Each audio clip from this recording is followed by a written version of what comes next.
Bases dropped on Soccer's morning show. Soccer down here. John here, you there. Thanks for hanging out with me. Sorry about 906. I was looking for a story that I'm looking to have for opening kickoff. And it's like you think you see it someplace, and then you're like, do I see this? Is it there? Is it there? Is it there? And so, of course, now I'm trying to find the silly thing, and now I can't find the story. So that's the kind of morning that we've got. A lot of news this morning, and it's all over the place. There's, leftover stuff. If there's anything that is on your collective mind this morning that we didn't get to touch on from yesterday, whether it's Atlanta United or anything like that, that's what we're here for. Tuesday is kind of like the stuff that we miss day, in addition to everything else that's going on in and around the world. So that's what we're getting into this morning. And we've got coaching news. We've got contract extensions. We've got, let's see, shock for Nick, I'm sure, if I was to mention a particular individual and the idea of this individual possibly, maybe being a head coach all over again, then that's what would be that's what we'd be discussing. There's some philosophical stuff this morning too, and it goes back to the discussion that we had yesterday involving Nottingham Forest. And there's a bit of an update there. We can advance the Nottingham Forest story a little bit because it continues to get even more and more crazy, off the rails, goofy, wild, what have you. I mean, it kind of keeps going in that particular direction. So there's that to talk about. And like I said, it's more of a philosophical discussion where we can get into thoughts and talk and all this kind of stuff about coaches and clubs when they go full heel. So there's that. There's some stuff in the Athletic, because today, first and foremost, is for Major League Soccer. It is transfer deadline day. So you've got to get all your acquisitions in before the summer window today. And there was some movement yesterday. Most of it had to do with cash. There were a couple of players going from point A to point B, and there's that. There's some injury news that Bart Keeler and our friends at the Soccer for USPOD will be discussing over time. We mentioned Serginho Dest yesterday, and it looks like Weston McKennie also is undergoing contract discussions, or not, with Juve. But the big news with the USMNT is that we don't know Serginho Dest's injury status, but there are reports out there that Dest could be on the shelf for anywhere from 9 months to a year. So there's that information floating out there. We'll get into that. But like I said, Bart and our friends at the Soccer for USPOD will be having that discussion as well. There's injury news in Major League Soccer involving individuals that are close to what is the Atlanta United fan base. We'll get into that. There's TV news involving, and I don't know if this would help Major League Soccer, but hey, more eyes and more sports on a particular network might help me. Might help anybody. So we'll get into that, and we've got a lot of other things that are on the table as well. So that is the morning. Like I said, I apologize for 906. Found the story I was looking for, and that'll be opening kickoff coming up in just a little bit. Here's the rundown for the day. Noon, it is Soccer's in Session Live, and we will go over the beginning of round 2 of the playoffs. Guests stacked pretty much so far. And tonight on the network, 7 o'clock kick or shortly thereafter, we will be at North Gwinnett for Mill Creek and North Gwinnett in 7A Girls. We'll have that on the network at soccerdownhere.mixler.com, and we will be there for that. It is the first of 2 matches this week that we'll have on the network. Thursday, we will be in Perry, and Jason will be down there for Trinity Christian and Perry, and we'll catch up with the Perry Panthers and our friends in Middle Georgia. And it's great to have Coach Dooley, Nathan Dooley, no relation. And Coach Dooley was on with us last week. Trinity Christian, the Trinity Christian folks they have ties to the network as well with our friend Jessica Charman, who I still need to get the answer on whether or not a keeper for flashing a laser pointer at a fellow keeper means that they are kicked out of the GK Union. So we got to get that answer. But Trinity Christian, Jessica Charman, the goalkeeper coach, they're going to Perry to take on the Perry Panthers. We'll have that one on the network for you on Thursday, 6 o'clock kick. So Jason will be on a little early to let you know what's going on in and around the state on your Thursday. But tonight, 7 o'clock kick, so we'll be on a little early. It is Mill Creek at North Gwinnett, and that'll be on the live platform, and it will be archived thereafter on our Mixler channel at soccerdownhere.mixler.com. Noon Eastern is when we're going to do Soccer's in Session live, and so Soccer is in Session. We'll have a bunch of different guests. Phil Thomas, the head coach of River Ridge's boys, who are ranked as high as 5th nationally, scheduled to be with us yesterday, scheduled to be with us today. He is battling a case of strep throat with one of his children. And so, Coach Thomas, I'm going to check in with him in the 11 o'clock hour once we're done here with the morning show. Phil Thomas scheduled to be with us later today. He's supposed to help us kick off Soccer's in Session at noon. 12:15 is the head coach of North Gwinnett's girls. It is Ryan Burkhart. 12:30 slated to catch up with Vince Hayes from Mill Creek. So what we'll do is we'll go through all of your brackets. We'll catch up hopefully with Coach Thomas and hope that everything is okay in his household. But we'll also preview the matchup between North Gwinnett and Mill Creek. Ryan Burkhart at 12:15. Vince Hayes coming on at 12:30 on the network. So it'll be a very, very busy day. And once again, a little before 7 o'clock, we'll be on with the pregame show for Mill Creek and North Gwinnett's girls. Thursday, we're going to catch up with everybody in Perry, and it'll be Trinity Christian in Perry, 6 o'clock kick for all of that action here as round 2 is now underway in the playoffs here in the state of Georgia. Playoffs? I'm surprised I could actually do that. Jarrett Smith joining us this morning. Good morning, sir. Good morning. I was cutting through all of the promos and everything that's going on this week here on the network. So it's playoff time on the high school side, and we're busy. That's the bottom line. Yes. We are very busy. Today is kind of a day where we're drifting in and out of coaching news, and we can update the story with our friends at Nottingham Forest, who have gone complete heel in this situation involving referees and accusations and gossip and rumor and innuendo and all these kinds of things. But now that you are with us for the first time this week, let me go back a little bit. And before we get into opening kickoff, and you and I sat in the second half after my 30-foot head with my Kirko chain was on the Halo board at Mercedes-Benz Stadium.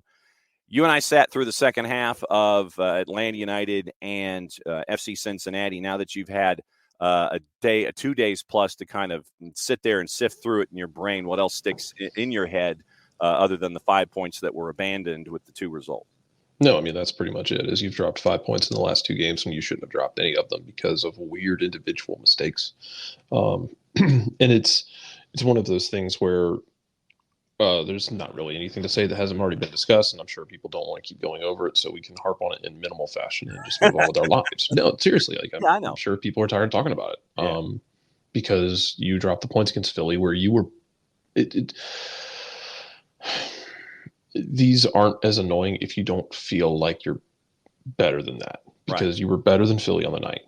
You let them back in the game because Moscato mishits a ball. It's a good decision to play it back to Kuzan out of trouble, just mishits it. And then it lets Philly back in the game. Then they get a weird second goal on what may have been a shot, may have been a ball floating to the back post. Don't know. Don't care. Bottom line is you drop 3 points or drop 2 points in that game. And then you get into a situation with Cincinnati where it's not exactly the same as last year, because I screamed from the heavens to anyone who would listen, you can't get into a transition game with Cincinnati. It's what they thrive on, and they will force you into it. You have to force them into your game. You played a really weird game in the first 45. Like I'm really exhausted discussing the first 45 minutes because all I saw and heard about was, well, since he hit the post, you're lucky not to be down. Yeah, Alec Can made a save that no one should have made on Saba at the edge of the post. Like, I don't know why people are mad at Saba about that one. It's a tap in at the corner. I'm sorry he did not pull out the time stone and see into multiple futures and know he had to put that in the roof of the net from 2 feet away. My bad. I'll get him the damn time stone so he can do that next time instead of Alec Can diving across and making a great save. Alec was great in that moment. Then Miles Robinson gives up his body to save an open net. So if you're going to tell me that since he could have been up, yeah, so could Atlanta. And if a frog had wings, it would bump its ass when it jumped. Neither one of those things happened. You get the Golazo, and then you play the stupid ass short corner that you didn't need to play.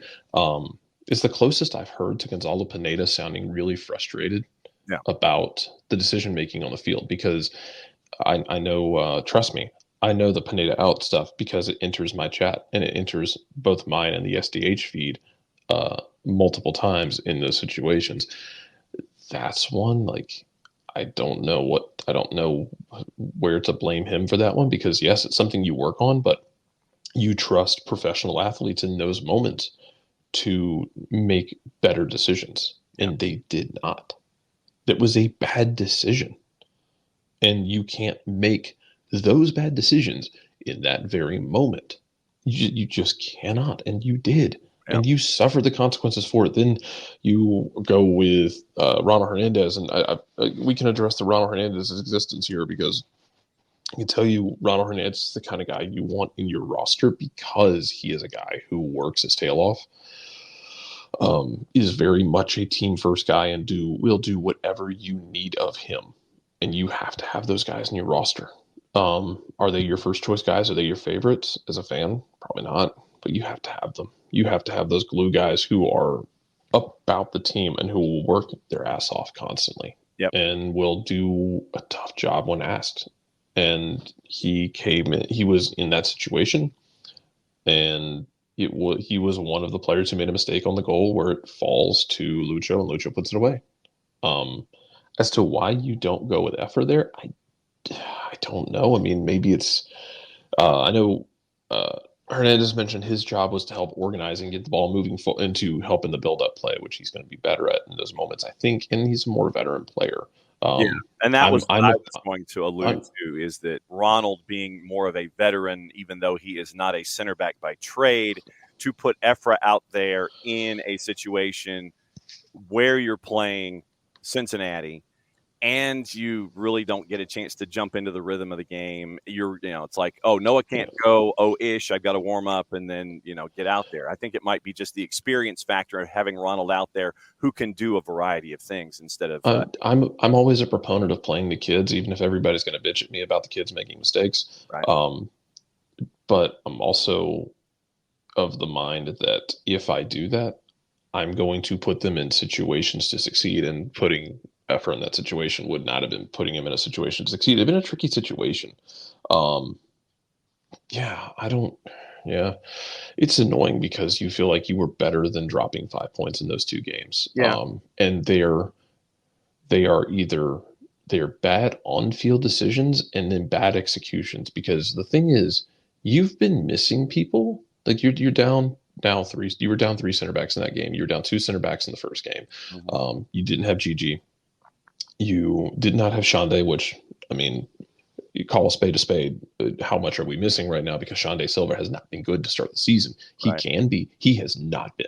Mm-hmm. And I know people were very, very happy to complain about Edwin Moscato's performance against Cincinnati, and it wasn't perfect. I don't know what else you would have done in that situation, because Shande Silva has been banged up, but he hasn't been the same guy when he's been healthy.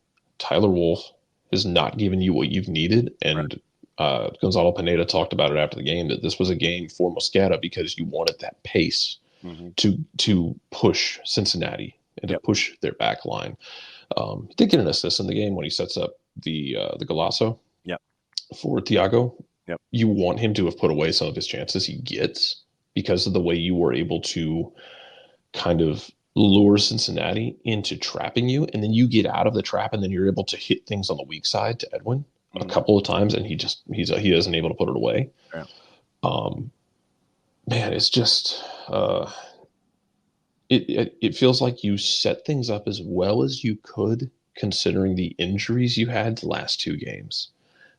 And decision-making and execution on the field were lacking.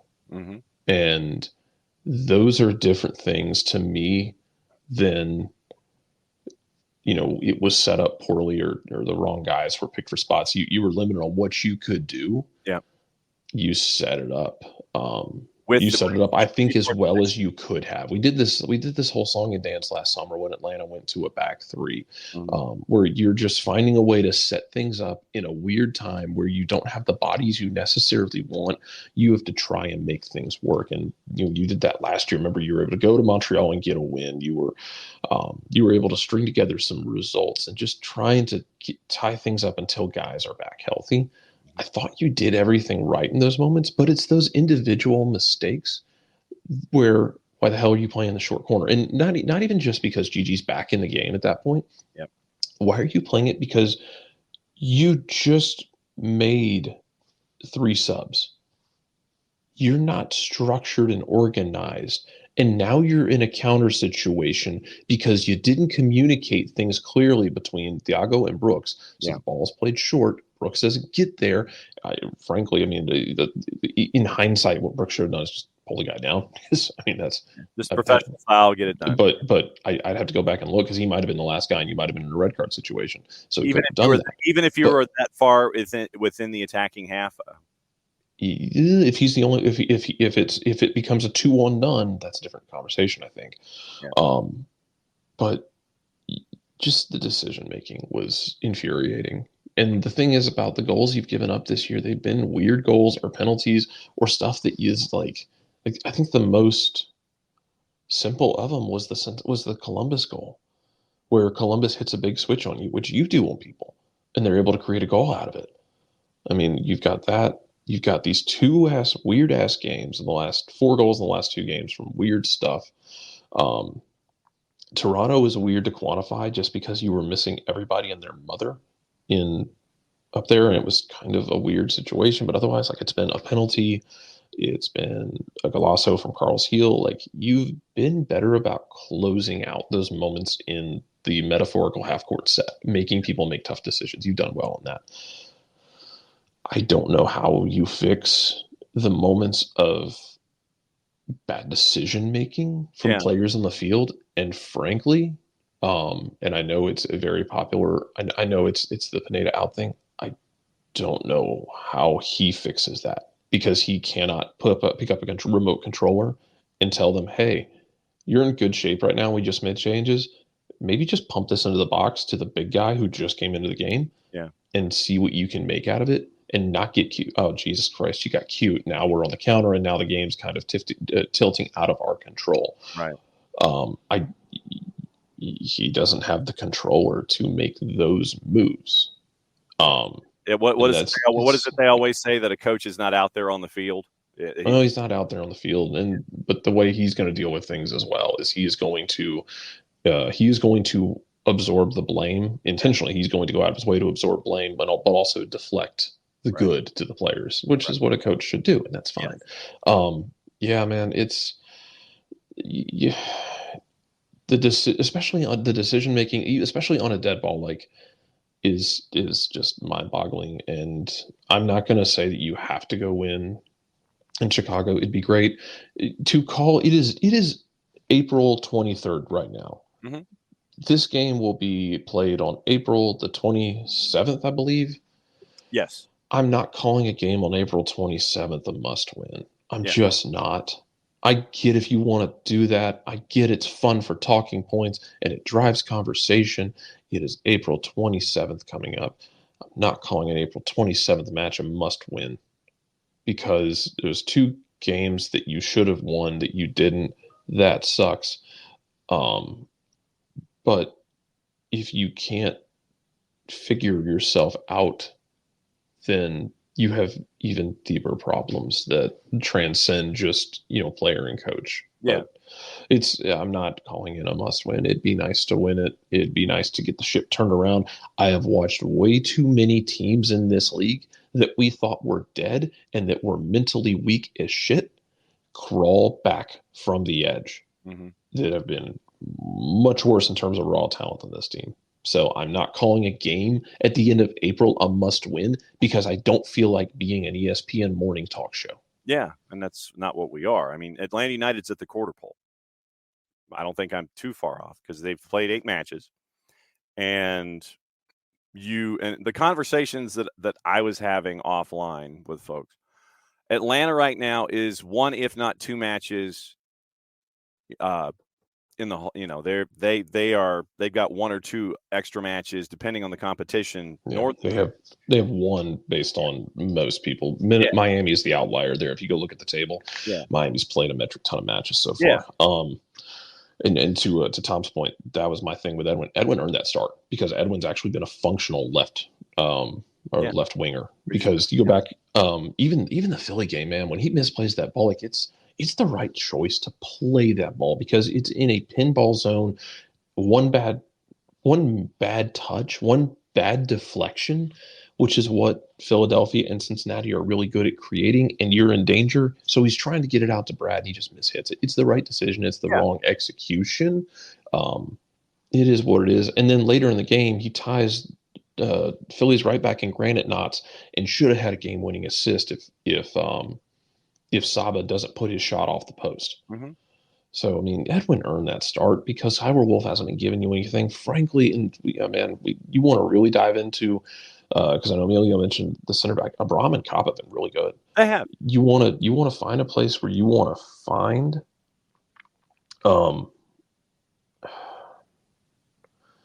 you want to find a place where things need to really, really get better, and someone needs to grab the bull by the horns. It's on the left wing because Shande hasn't been good. Wolf has not done what you needed him to do. I think Edwin is a super sub, and not as an insult. He is a guy I want to come on in the 60th minute and run at tired people because he is chaos incarnate, because I don't even know if Edwin knows what he is going to do when he gets the ball at his feet. Yeah. And that is the greatest compliment I can pay. Yeah, well, it's not a bad thing. No, and I think the comparison, I forget who I was talking to about Edwin, but I said that Edwin reminds me of Nuke Lelouch from Bull Durham, where it's like the fat, throw it at the bull, one of those kinds of things where Edwin will come in and, to your point, you don't know what you're going to get from Edwin, but there's going to be chaos attached, and it's going to be, it's going to be jaw dropping at points. Well, it's going to be jaw dropping pretty much at a bunch of different points, but for different reasons. And to what we've been discussing with Edwin, where if it's, Saba giving you 70, running like hell, Edwin comes in for 20 and he runs like hell that much more.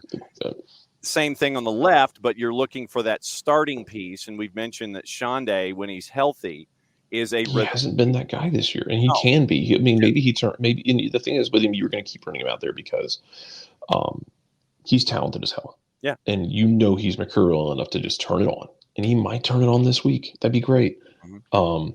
I didn't even get a chance to watch the Twos game Sunday. I saw the score line. I don't even want to really dissect that. I know we've got to deal with it Wednesday night. I know the Twos are thin across the board right now, but I was hoping to see more of Luke Brennan because I thought that was a great opportunity for you to play Luke Brennan for a lot of minutes, and maybe you do some this week as well. Maybe you balance his minutes and he plays more Wednesday.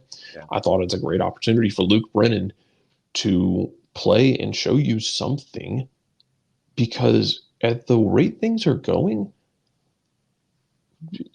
ask Luke Brennan, but see if he can earn some of those first team minutes, because on the left-hand side, guys are not locking down those minutes. And he is more in the the Edwin Mosqueda mold, where he's incredibly quick. He's tricky on the ball, and I think he's a little more physical, but he is not as much of a raw, terrifying athlete as Edwin is, but he's quick like that. Right. So I was hoping to see more of Luke in that game. Yeah. From what I saw of it, to see if he can be that guy who can try and steal some of those left wing minutes, because you have to have those contributions coming on the left-hand side. You're opening up the game on that side you were overloading the right-hand side so much, because look, Saba and Brooks have been great. Mm-hmm.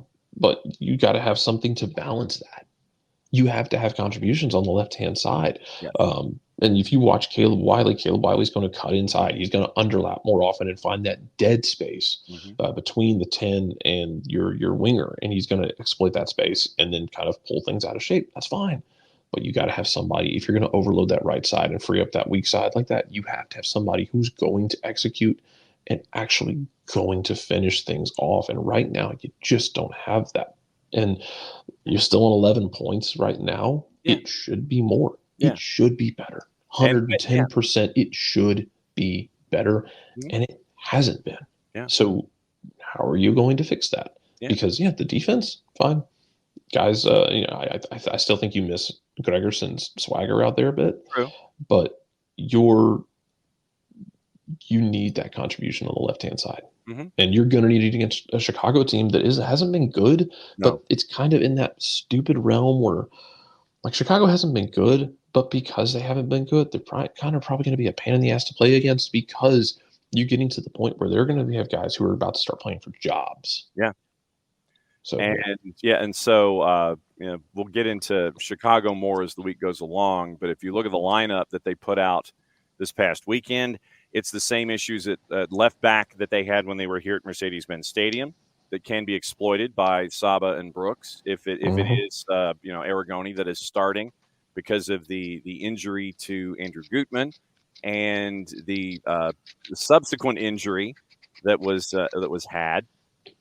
I'm trying to see who. So Gutman was on the bench the past weekend. Chase Gasper is still out. So, Andrew getting healthier, but you ended up having Aragoni starting and Sejos as your left center back. So there's opportunities for Atlanta this weekend, depending on the health of Gutman. You look at Aragoni, you look at Gutman, you look at Gasper, maybe Johnny Dean, the little ball of hate from USL Championship. So there's opportunity there for Atlanta United, but we'll get into that as the week goes along.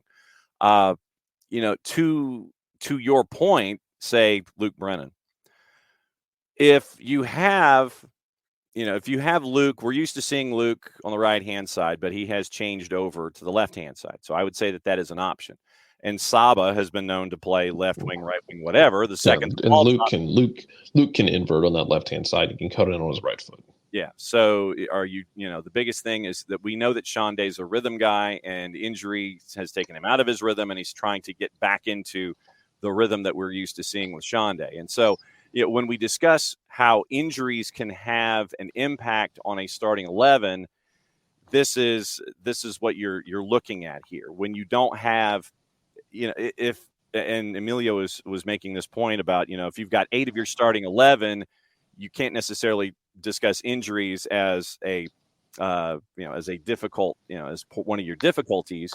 But I would posit that it's where those injuries are that makes it that much more difficult for you to try and figure out how to fill those holes and have that rhythm that you're looking for when you have that starting 11 that you're looking that you want when your starting 11 of 11 is healthy. It depends on the 11 you have, right? Because it depends on where you're missing those. It depends on the 8 what you're missing, right? And for Atlanta, you were missing Gigi. Yeah, striker, winger, center back. And look, I know Dago Amada exists. Gigi might be the biggest fulcrum on that team, though, because of what he gives you in hold-up play and what he gives you in his ability to cause havoc in the box and to pull gravity and to pull guys around in build-up play in the final third, even getting out of jail. Gigi's incredibly important. I think he might be your most important piece in those moments. You're missing him. You were missing against Philly. You're missing your backup striker. You had Rios for 55, 60 minutes. You didn't have another striker. Yeah. You were just throwing bodies out there and asking guys to do things out of position. Like, the thing is, like, the guys you are missing are the guys you don't need to be missing in those moments. And that's the thing that I think that pissed me off about these 2 games is you were missing those guys. You still did enough to win. But you made stupid individual mistakes that cost you. So it's not like you went into those games and we were missing guys and those key guys just were missing and we weren't able to get it. No. You still were in position to win. You were better than Philadelphia was. and you made the individual dumb errors that cost you. So I was much more cross about it because you can be better. If your ceiling was, say, an FC Dallas, then, okay, you are what you are. And, Dallas is struggling this year. And Nico Estevez might be out of a job, yeah. He might be. You should be better. And you have to be better in those individual moments because you've done a good job of not giving up really bad goals from like the run of play. Toronto game notwithstanding, that's the only one where you really did that. It was kind of a weird game anyway.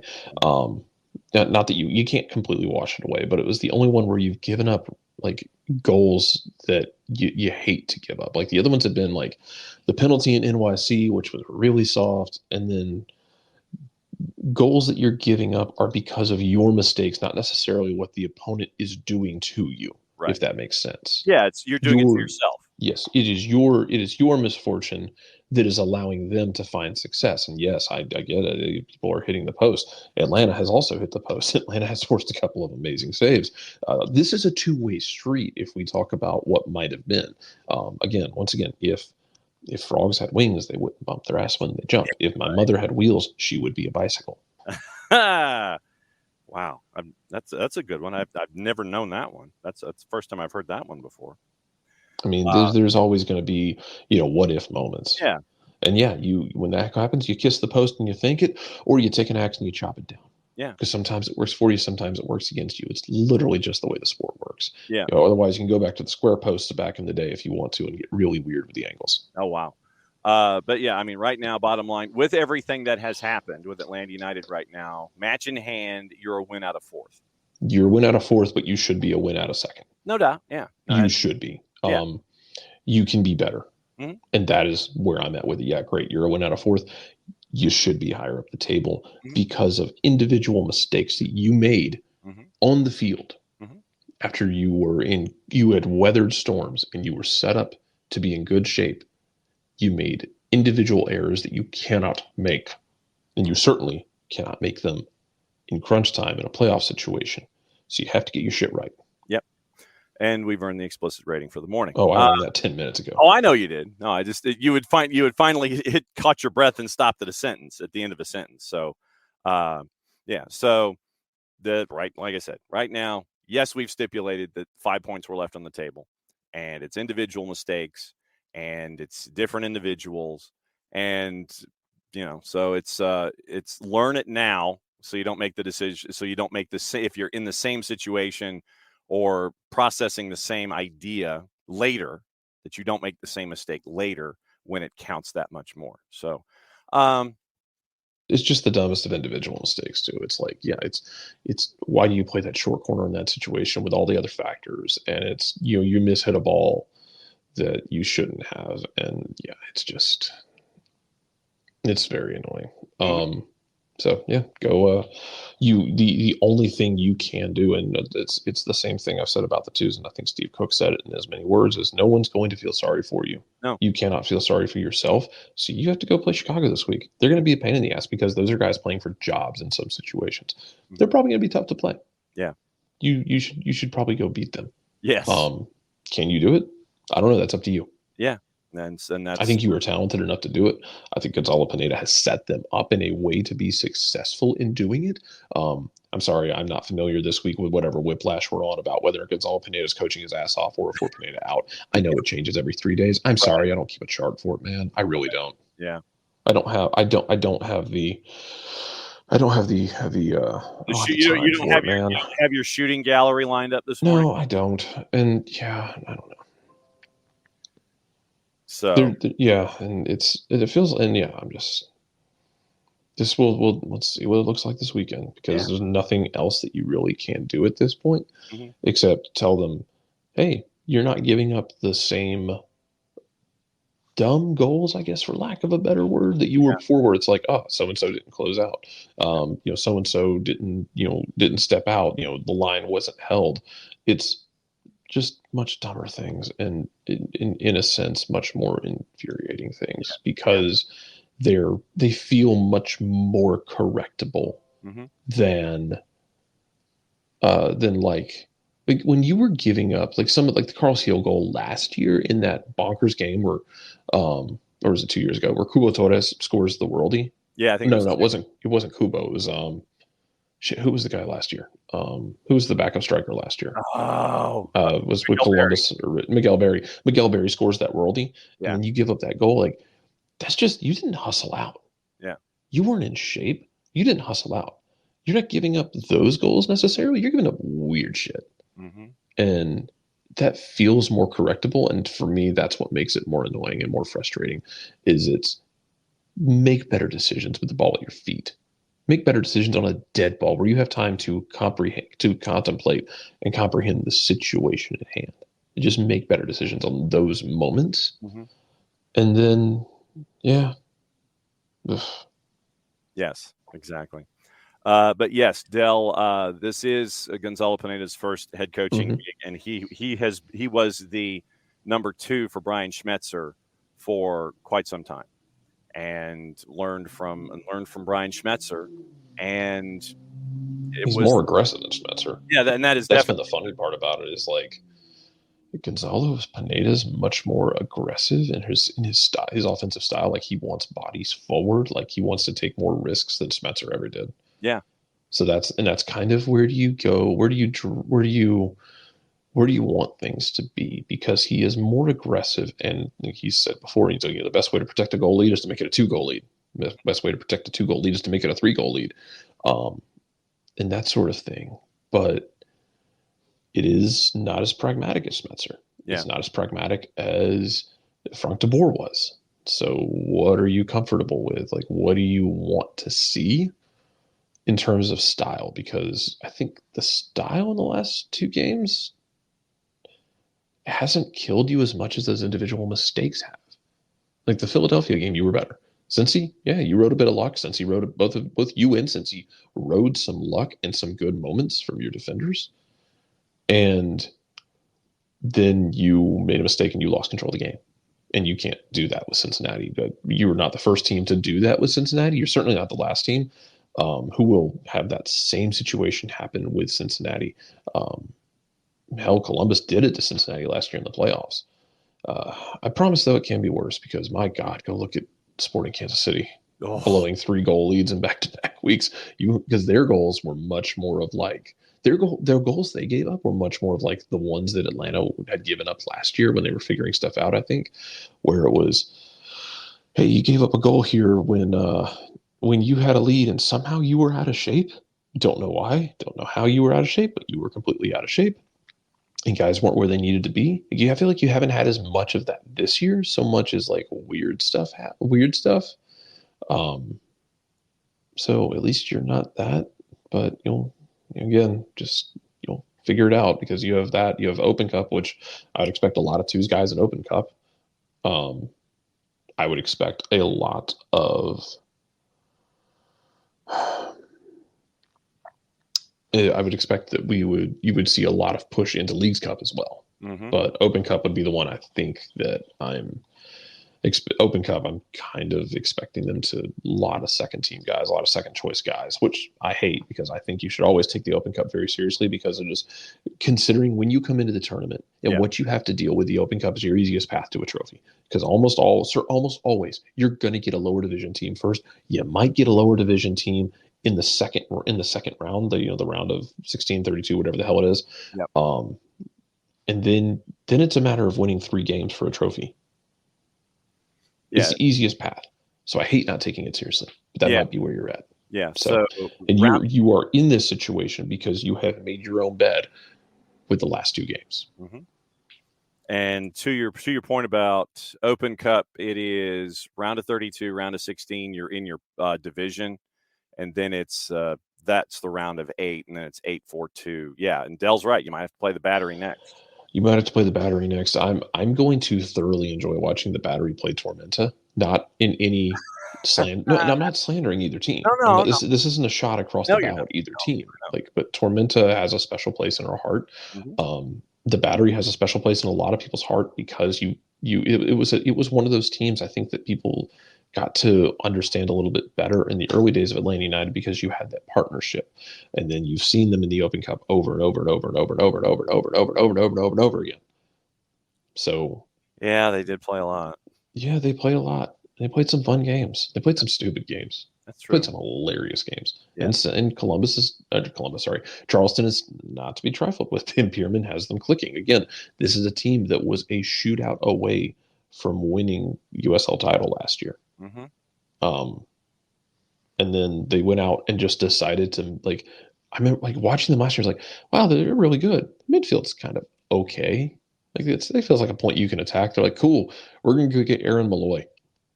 Oh, well, I guess you can't really attack that anymore. Although I hate that Tristan Traeger left. Tristan Traeger's just turned into an absolute menace when he was with Charleston. And then when he went out to Monterey Bay, like he's like tops of the league in terms of his XG and then goals scored. Like he's getting into spots to score and he's scoring. Tristan Traeger's just scoring goals. Now I don't know if Tristan Traeger's a dude that's ever going to stick at MLS. Yeah. I'd love to see it. I'd love to see another team give him a shot. And I wonder if that might happen out west.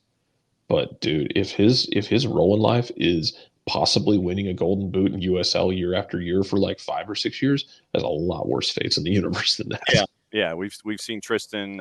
Where is he? Colorado Springs? Where is he now? He is in Monterey Bay. Monterey Bay, thank you. I knew it was out there in the west. I was mad Tristan left too. I thought he worked really well in Pierman's system. Yeah, but I mean, he gets to go back West Coast. That's his home. Yeah.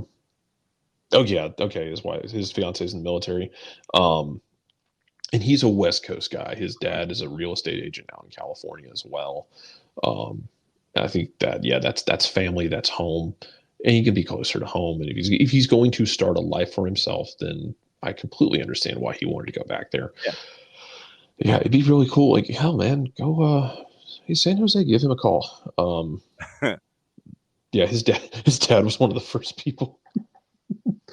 His dad was one of the first people to hit me up when he signed here. It's like following everything we were covering with the twos because he came in and just started scoring goals.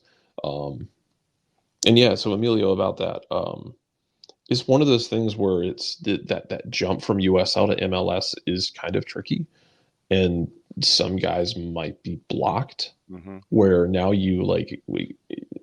now you have to figure out if some of these guys if you think they can make the jump or if you let them go. Like, so for instance, Robbie Mertz was one of my favorite midfielders that the twos have ever had. Yep. Robbie's back in Pittsburgh playing for the Screaming Bob Lilies. Mm-hmm. I thought Robbie might have been a guy who could have made that jump. Yeah. And I don't think it was going to happen. He went back to Pittsburgh where he's very comfortable.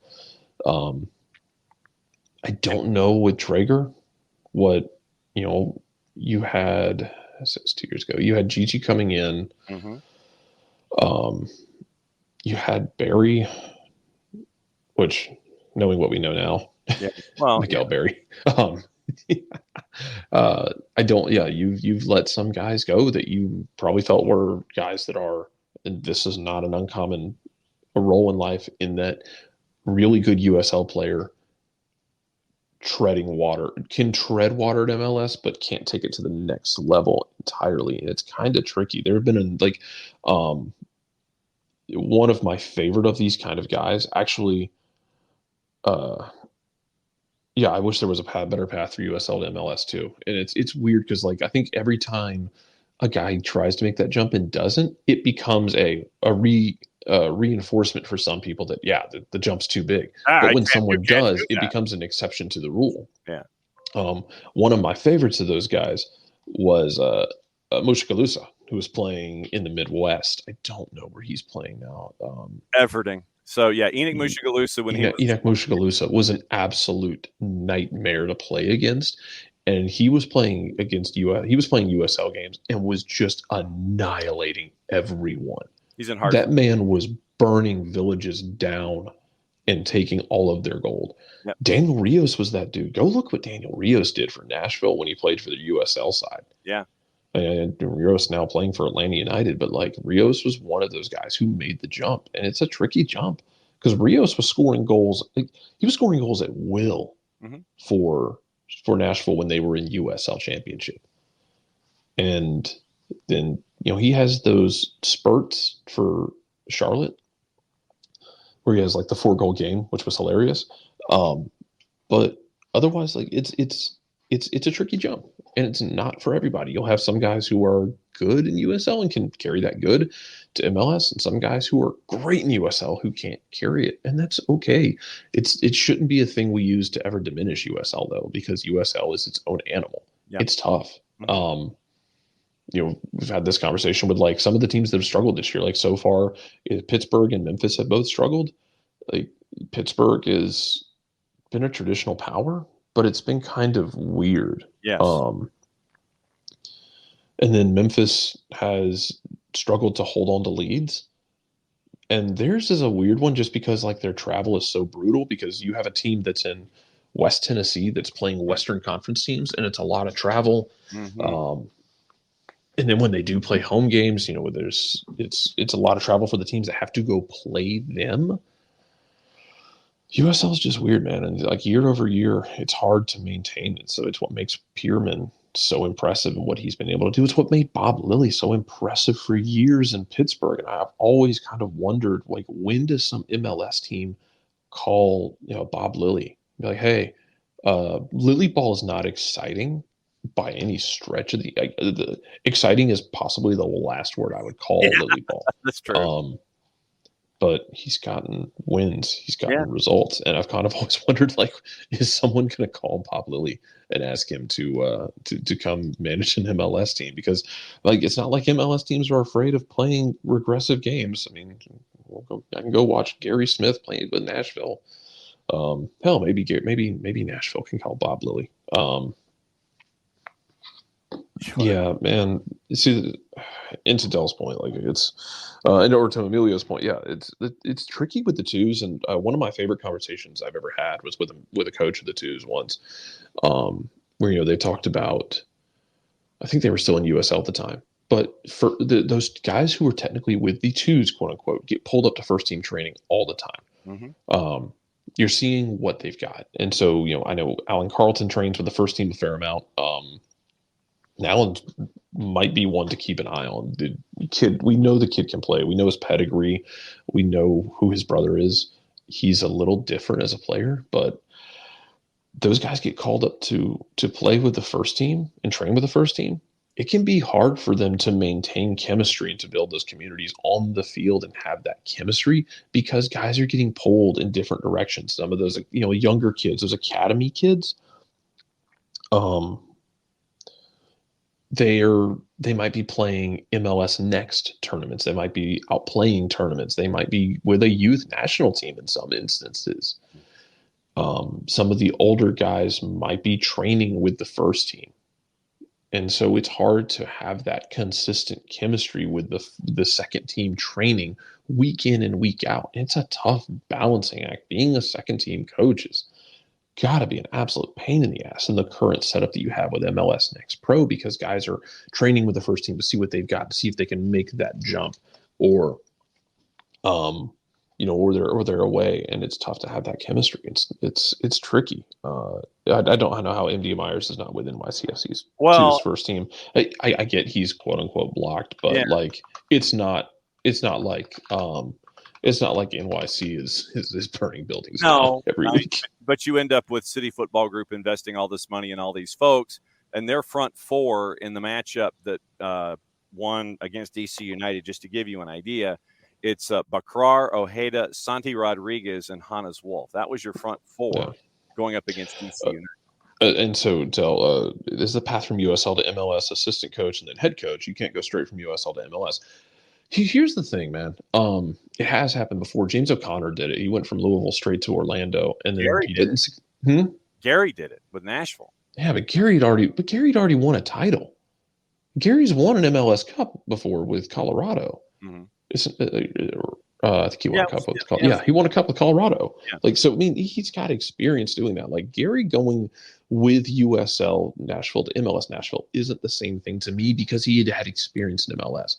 O'Connor makes that jump with Orlando, and it sucked for everyone who wanted to see more of that. I think because it didn't work, and I put a lot of that on the fact that Orlando was an absolute nutcase of a club until Oscar Pereja got there. And part of that also, by the way, is getting Nani out of there. Yes. Because I think when Nani left, you started to see the sanity start to balance out in the way that Orlando functioned on the field.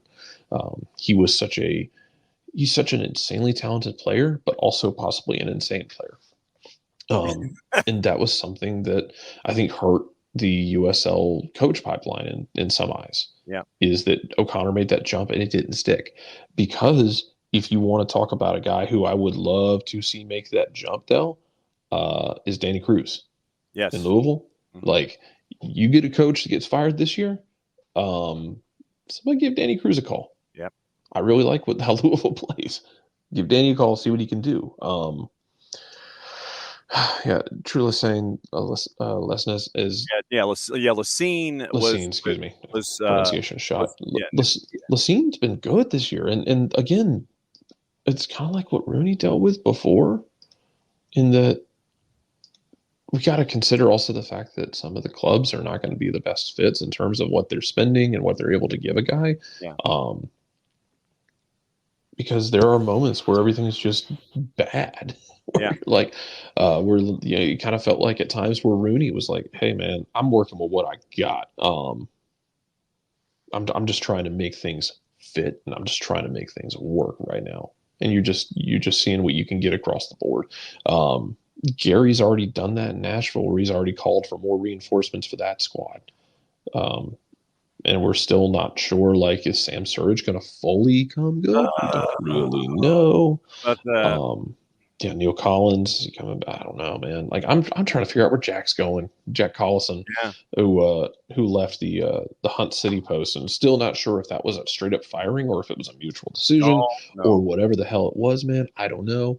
Still trying to figure out where he's going, because like, that one was such a weird one, mostly because I still don't know why he was managing Nashville's second team, because Nashville plays such a progressive style, and he played such a almost kamikaze style. That might be your answer. Then why bring him in the first place? I don't know. That's my question. Yeah. Because I agree with you. Like, if that's the problem, why did you have him there for a year? Yeah. And because you're going to be developing guys to play in more of, frankly, an Atlanta style system where it's going to be midfielders and fullbacks bombing forward, getting forward and playing in tight spaces and counter pressing like demons.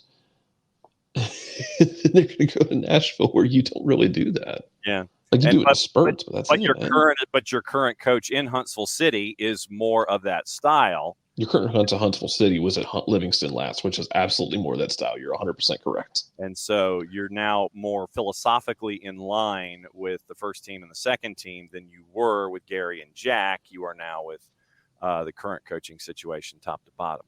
Do you turn into a pumpkin? Yeah, wow. I do. Oh, wow. Okay. All right. Well, sorry, that turned into a rant about coaching in USL, and that's what Tuesdays are for. You're perfectly fine. That's fine. I would be great with more of like guys making that jump from USL to MLS. Yeah, guys are gonna fail sometimes. Yeah. It's gonna happen. Yeah. Guys come over from other leagues and fail all the time too. I hope it doesn't discourage that migration. And same with coaches. Like I said, if Danny Cruz gets a shot, great. Yep. I think it would be a lot of fun. Yeah. And that's the name that we've had earmarked for a good couple of seasons. All right, so there goes Jarrett with the Irish goodbye. To a couple of points here and Dell, I was trying to look at the Major League Soccer teams and see if there was anyone that had made a jump from a USL team to a first team, but you have a lot of folks who are tenured. You've got a lot of folks who've been there in their respective positions or have experience and those kinds of things all the time. So San Jose's Luchi Gonzalez, Dallas Nico Esteves, Seattle is Schmetzer, Portland is Neville, Kansas City is Vermes, St. Louis knew what their system was, and they brought in Bradley Carnell. Austin is Josh Wolf, LAFC Steve Cherundolo, Houston Ben Olsen, Minnesota Eric Ramsey. They went outside the box and got a 32-year-old assistant out of Manchester United. Colorado is Chris Armas, RSL is Mastroeni. Vancouver's Vanni Sartini. LAG is Greg Vanny. New England, Caleb Porter. Nashville's Gary Smith. Chicago is Frank Klopas. And Frank has been a coach there. This is his second tour, if not his third, if you include interims. Orlando is, I'm going to shoot myself if Orlando is oh God, I can't remember. I'm blocking out on Orlando on the purple team. DC's Troy Lacine. Montreal is Laurent Courtois. Charlotte is Dean Smith. NYC is Nick Cushing. Atlanta, Gonzalo Pineda. Philadelphia is Curtin. Toronto is John Herdman. Columbus is Wilfred Nancy. Cincinnati is Pat Noonan. Orlando, Oscar Pareja. Red Bulls are Sandro Schwartz, and Messi and Friends is Tata.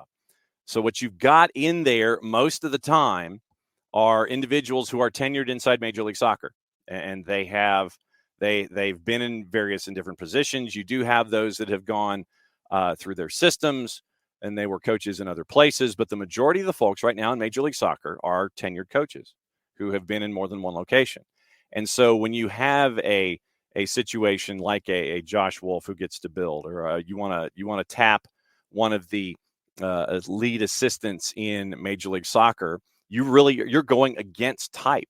You're going against what a lot of the teams in Major League Soccer currently do. They find a coach, they hang on to a coach, or they find an MLS coach that has been in another place. And so you do see your percentage of folks who have been employed by other Major League Soccer outfits. So Gonzalo Pineda at the time was ranked one of the top. I think it was he and Ezra Hendrickson were like your number one and your number two assistants in Major League Soccer. And I know that Tom was making this point in the Twitch pitch about, the handing it off to a rookie, but then you want to address the catch-22? Where do you bring in someone who's done it before, who's not very good, or do you go with a number one assistant who hasn't been a head coach before, but has shown that he has been a part of winning programs? And Doug went over the numbers of Gonzalo Pineda, what I would recommend is go to Doug's 280 character app. And he broke down the wins and losses of Gonzalo Pineda as a part of the fabric of Atlanta United. And there's still a lot of single digits in the middle. And because I think and so it's, the wins are still out there, but Doug broke down the numbers when it's with Gonzalo Pineda being in charge. Also, let's see. All right. So now that we've gone past hour number 2, all right, we're into hour number 2. So I got to say hi to everybody, first and foremost. Morning, Emilio. Morning, Tom. Morning, Abby. Shag Pesach Samyak to those who celebrate. Absolutely. Let's see. Who else is here this morning? I'm scanning. Morning, Dell. Morning, Wiley.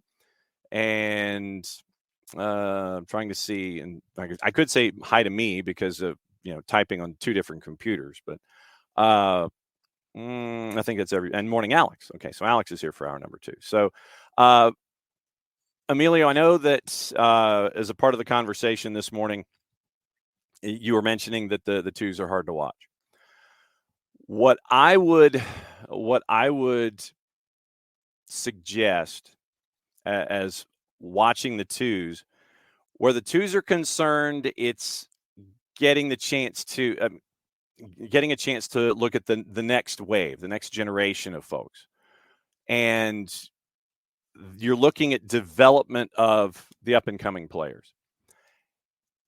The idea is to develop, and, they're not going to just sit there and say, we're not here to win, which is not true. But you're also there to develop. And Jarrett had mentioned in hour number 1 that because of the demands of the first team, it is being a coach for a second team.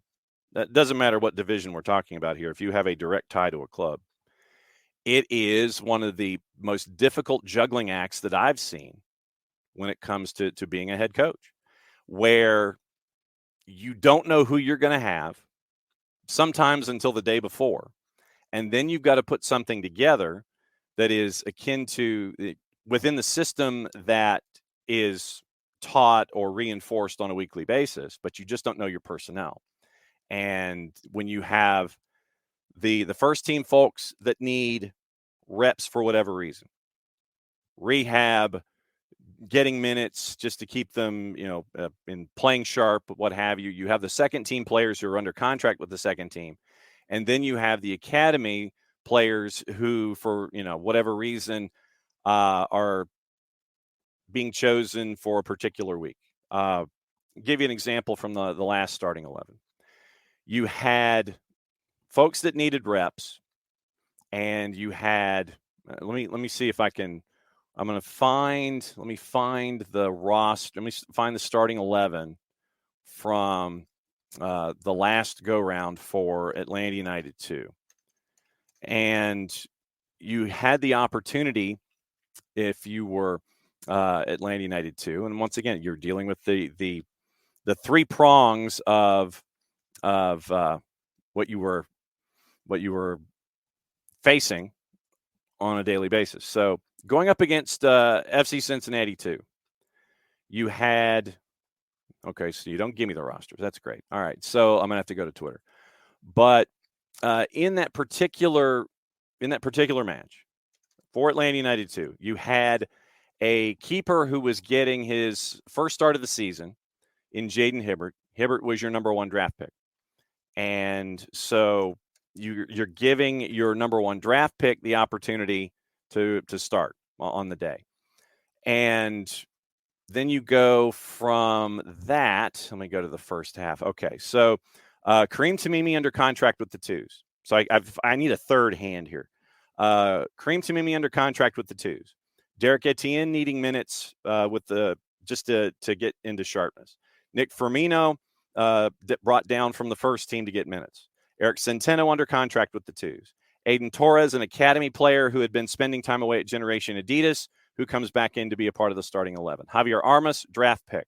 Matthew Edwards, experience, but was asked to play on the left as your left back on the day. Then you had Jacob Williams getting start in an unfamiliar position.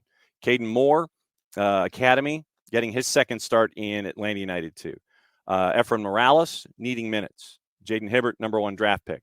Your bench, Matthew DeJaney, academy product. Luke Brennan, Stephen Herlock, academy product. Matias Gajardo, under contract with the Twos. Noble Okello, contract with the Twos. Alan Carlton, contract with the Twos. Dominic Chonkwi, academy product.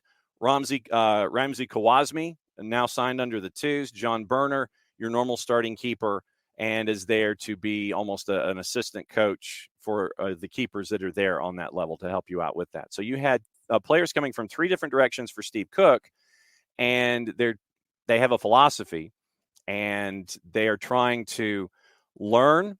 They're trying to grow as professionals, and sometimes, like it's been in the last 2 matches, the results are, you gave up 9 goals in your last 2 matches. Not saying, not saying anything out of school. You gave up 9 goals. And so that's something that you've got to work on. You have to address that as a club. And you will look at that, and the first step in that will be against a very experienced team tomorrow in Chattanooga FC. And Chattanooga FC has folks that this is their first team, as Steve Cook has said. So it is a second team going up against a first team in MLS Next Pro, but this is what MLS Next Pro wants. They want independent ownership. They don't want everybody just attached to Major League Soccer sides. But for a Twos club, it is about learning the system. It's about growing as a professional and seeing what your next steps are going to be.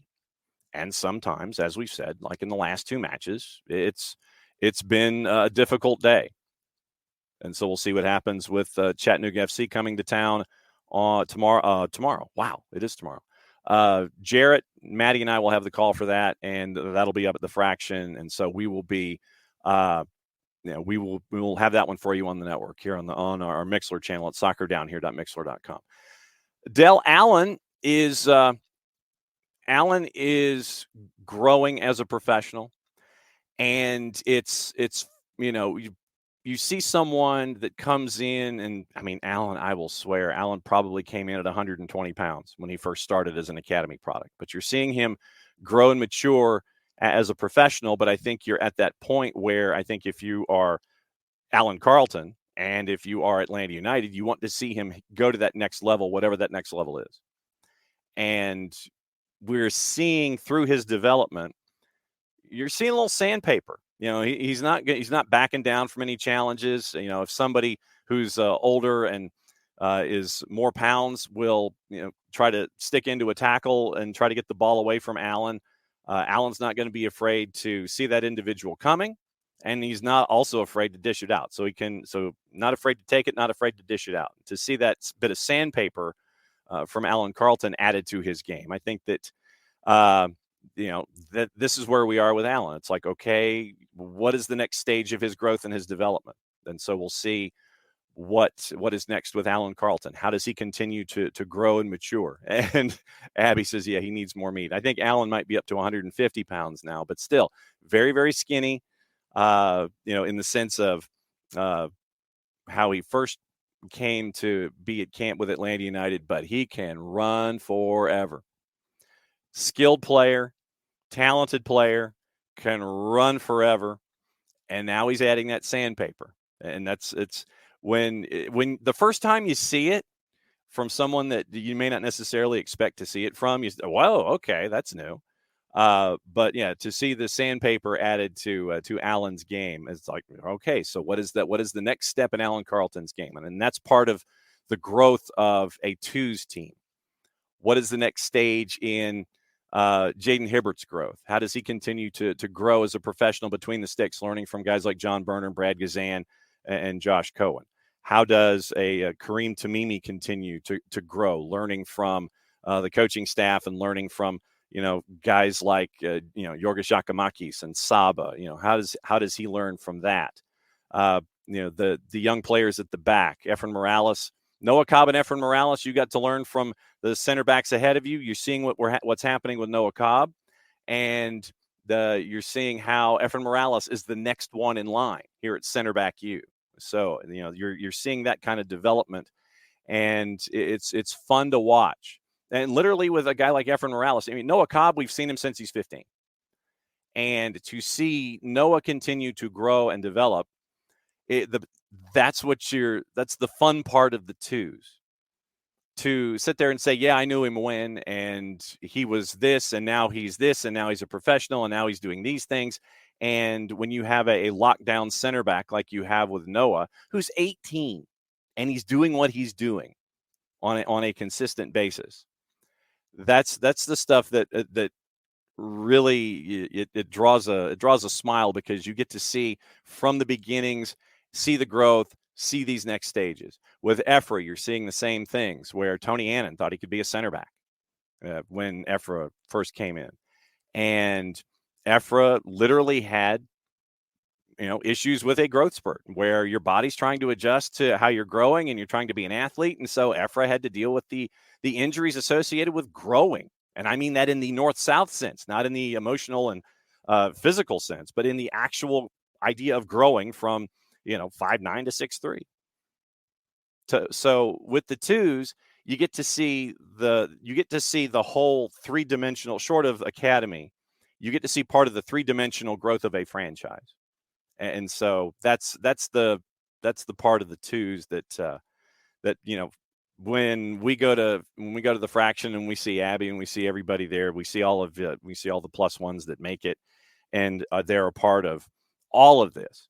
It's folks that go see the Atlanta United 2 up at the fraction can sit there and say, yeah, he's developing because I've saw this, and this. And then when they make it to the first team and they get those first team minutes, you can sit there and say, okay, yeah, I saw this, and this. Saw him with the twos, and he did this and all that. So it's part of a larger picture when it comes to the twos. And what I would also ask is that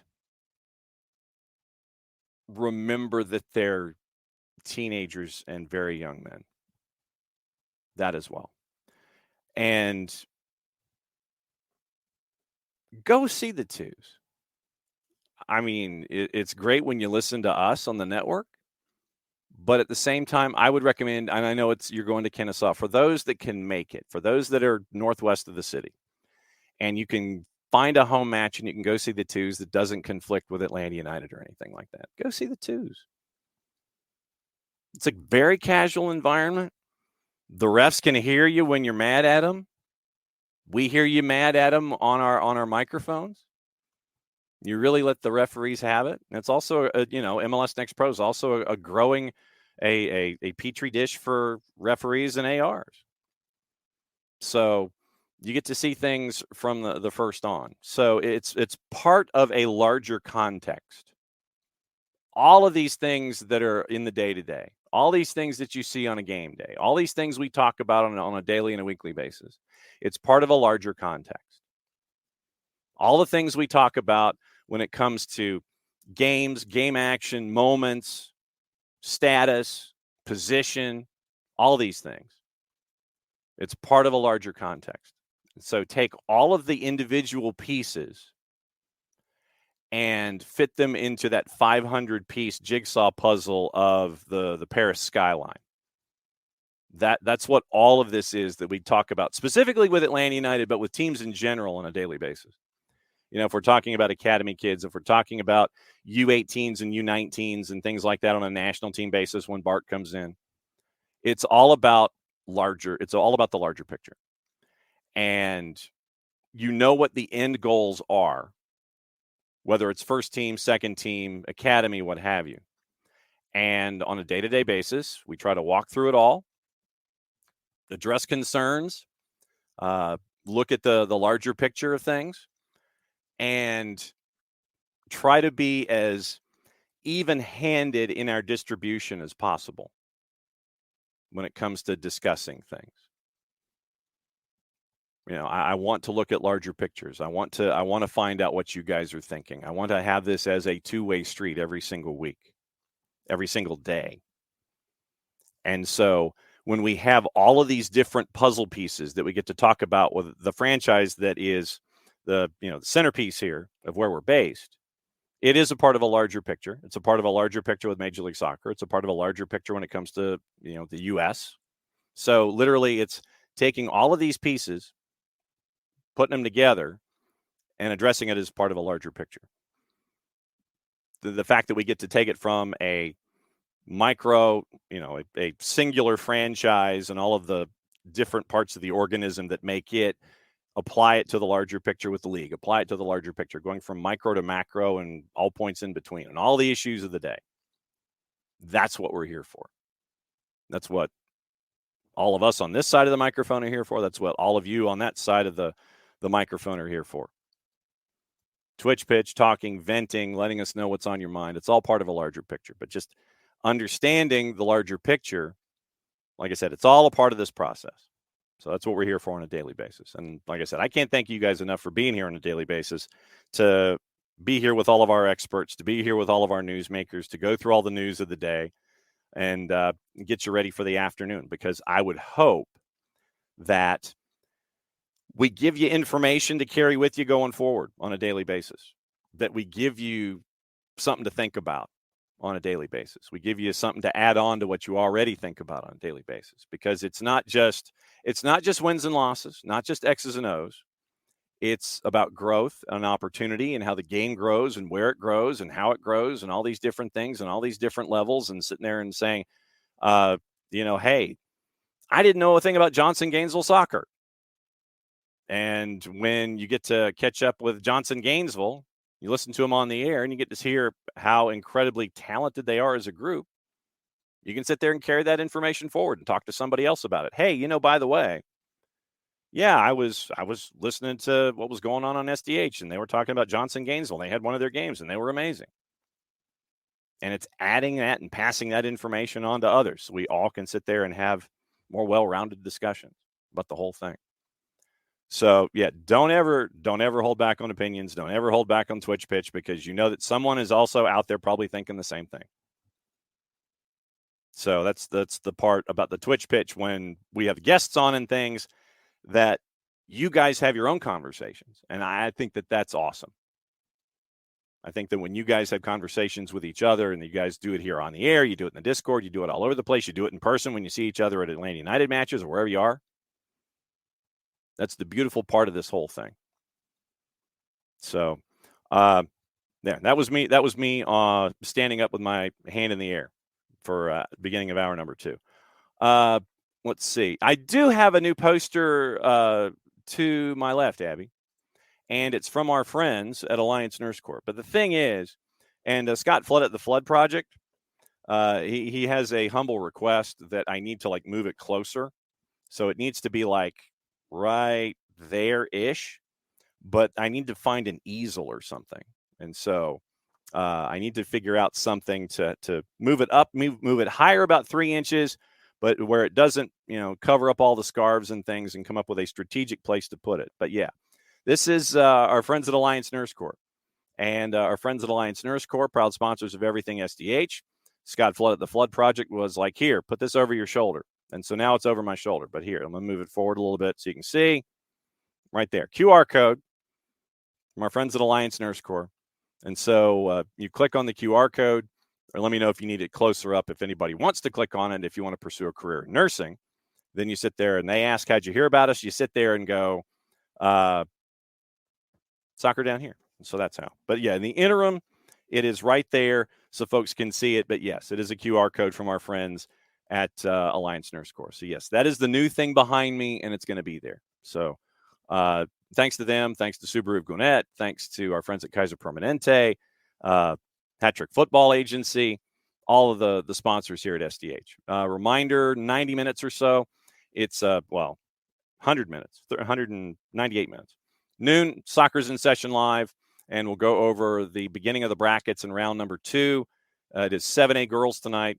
And for those of you that missed it, 7 o'clock kick. It is Mill Creek at North Gwinnett. That's going to be on the network on soccerdownhere.mixler.com. Thursday, we will be in Perry. Jason's going to be there for the call. 6 o'clock kick, Trinity Christian and Perry.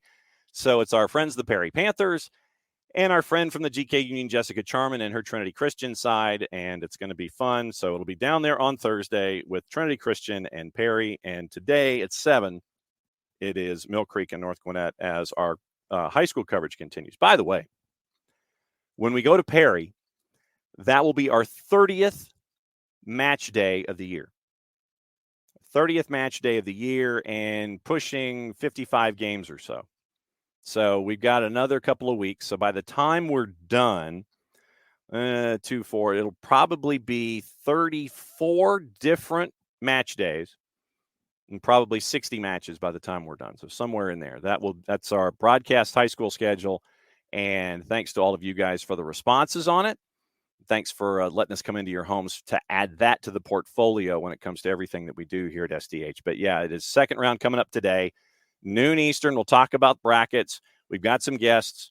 Health in the household permitting. Philip Thomas from River Ridge, ranked number 5 nationally. He's going to talk about round number 1 that happened on Friday. And then we're going to preview the match tonight with the 2 head coaches, Ryan Burkhart from North Gwinnett at 12:15, Vince Hayes from Mill Creek at 12:30. Efforting activity out of Richmond Hill and other places like that as well. And if you missed it yesterday, go back and listen to Soccer's in Session, the last half of the show, because we caught up with Coach Lawson down at Jeff Davis, and they are anticipating a massive crowd in their matchup on Friday with Appling County, 19 miles apart. Third time they will have played this year in AA, and this gets them into the round of 8 after this week. So things are growing at Jeff Davis. Fantastic interview. It's an American football coach who's a part of that staff who has shifted over, and he does that, and he does soccer. So it is a Football Friday in Georgia, in Hazelhurst on Friday in the round of 16 in AA. So very, very cool stuff to, and Abby, I think I'm going to get like either cardboard or it's not plastic, but styrofoam. Get like styrofoam backing and something to put it on to flatten it out. So yeah, we're working on that. But yes, for the interim, it is right there off my left shoulder. Our friends at Alliance Nurse Corps, and let me know if you need to know more about Alliance Nurse Corps. All right, so into the discussions, and I know that let's see. So Amelia talking about Noah and Abram. Yeah, the back line is about as well when everyone is healthy. Obviously, Derek Williams still out another couple of weeks, and Stian Gregerson on the road to recovery. You're looking at what do you want to do at left back? And you've got to figure that out because you know Caleb's going to be gone for international duty. So what do you do at left back? You're too deep when you're healthy at left center back and at right center back with Derek, with Luis, with Stian, with Noah. Right-hand side is Brooks, and you've got to figure out what you want to do. On the right-hand side, is it Ronald as your backup at right center back? Right now it is, but Ronald pretty much can play anywhere. But you're looking at what you want to do at left back, and the development of center back continues because like we were talking about with Efren Morales. So Efren Morales in the game day 18, and he's getting to that point to where he might be challenging for first-team opportunities as well. But that's what you want. That's what you develop with the academy and the second team and things like that. So, once again, we talked about the problems up front. Left wing, who wants the gig? That's where we are. And so that's the biggest circle right now on the board. Who wants to be the starting left winger? You know what you want to lay it out for. You know you want Shonday to be your number one guy and then have Tyler come in and give you 30, Edwin come in to give you 30, whatever. But I think injuries have kind of knocked Shonday off of his flight plan a little bit. And so it's about getting back into rhythm, and then who's going to be there to help out while Shonday's getting back into rhythm. And so that's the issue that you're trying to figure out. Abby's paying for her long weekend. Let's see. Oh, so Tom wants me to give me the Johnny Carson. Yes, it was wild, wacky stuff. Yes, exactly is what it was. Yes. Yeah, if I had some Karnak, I would probably do that too. But yes, it was wild, wacky stuff. Individual stuff that we've been focusing on. All right. So same number of points in 21 and injury year 22 for context. I would say that, yeah, we are better personnel-wise. But we talked about it in hour number 1. It's individual decisions. Learn from the individual decisions. Learn now. Confronted with the same situation later. Hey, I did that before. You move on. And it's like, okay, I learned from this. Let's see. Dell's at the Toyota dealership. That's never good. That is never good when you're at the Toyota dealership. But yeah, by the way, I was not, but the car was. The Subaru, I'm driving back from the Twos game on Sunday, and I'm on 285, which is, for those of you not in Atlanta, it is the surrounding interstate that encircles the city. I turn onto the circular interstate, and the light comes on for the tire gauge, and I'm like 10 miles from home, and I'm like, you've got to be kidding me. So car spent most of the day in the shop yesterday trying to figure out what was wrong with the tires. Turns out it was a combination of a nail that I couldn't find and being serially deflated across the board. So I escaped. Dell, I hope you escape as well from the Toyota dealership. So something like that. So just I pray you escape. But no, I mean, Emilio, to the point that I was talking about just a little bit ago, it's all about conversation. But just, I take, and like I said, and this is me, I take injuries and apply it to the larger situation. And so, like I said, that's what I do. Like I said, I look at it as a part of, you're at the quarter pole. I've stipulated you left 5 points on the table, 4 individual mistakes, 2 matches, 5 points are left on the table. But I think that injuries and the individuals that you have that you hope would help you out in these situations, in these individual matches, they didn't do it. Is it something that happens in an individual match, or is it a trend? That's stuff that we have to look at. But yes, 5 points left on the table. Not denying that. And like I said, you go into the locker room, same thing. They'll tell you that too. And it's about the lessons. It's about what happened in the matches. You look at yourself. Okay, you look at yourself on tape. What did I do right? What did I do wrong? How do I learn from it? And for those that are not currently listed in starting 11s that get these opportunities, it's about making the most of these opportunities. Tyler Wolf, that Tyler is disappointed as much as anybody with what's been going on over the last handful of matches. Edwin had an opportunity. And like I said, I think we all agree right now, Edwin might be better served as being that guy that comes in, gives you 30, and runs like hell and causes havoc for a team on tired legs. Maybe that's just the way. We have empirical evidence that leans us in that direction. But biggest issue right now, who wants left wing if Shonday's not at 100%? You're getting the depth that is there, but it's those individual mistakes, as Emilio says, that puts us at the same point total, meaning Atlanta United, over the last 2 years. How do you learn from this? Where do you go from here? You had 2 matches at home. You were competitive against 2 of the top teams in the Eastern Conference, but individual mistakes cost you, and it cost you 5 points. What are you going to do about it? You learn from it, you go from there. Oh, great. We got bots this morning. Fantastic. Sorry, I'm not going to gift them a subscription or follow or whisper them. I have no idea what that is. When you whisper somebody, what does that mean? I have no clue. When you whisper somebody on Twitch, I have no idea what that means.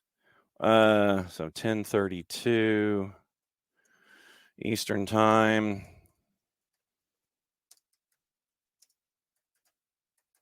There we go. So submit report. Report submitted. Block this user. Close. There we go. That's one of them. I'll get the other one coming up in a bit. Yeah, I mean, Wiley says we've been making mistakes like this since 2020. It's been individual mistakes since 2020 in situations. And it costs you. And then it's up to you to figure out how to make up for the mistakes that you've cost yourself. I was trying to figure out the best way to phrase it. But yeah. But what I would posit also is take each season in its own bubble and apply the information forward. So individual mistakes, is it the same individuals making the same mistakes? I don't think so. I mean, I'm looking at, I think it was 4 different players who made 4 mistakes this season. It cost you 4 goals, cost you 5 points. So that's where we are. Like I said, take 2023 as 2023. You've seen what happened over the last handful of home matches. Take that information, take it with you, on to Chicago. We'll see what happens. Can Atlanta United overcome? You're going to have to steal points on the road now. Wherever that is, you're going to have to steal points on the road. You're going to have to reinforce who you're supposed to be at home.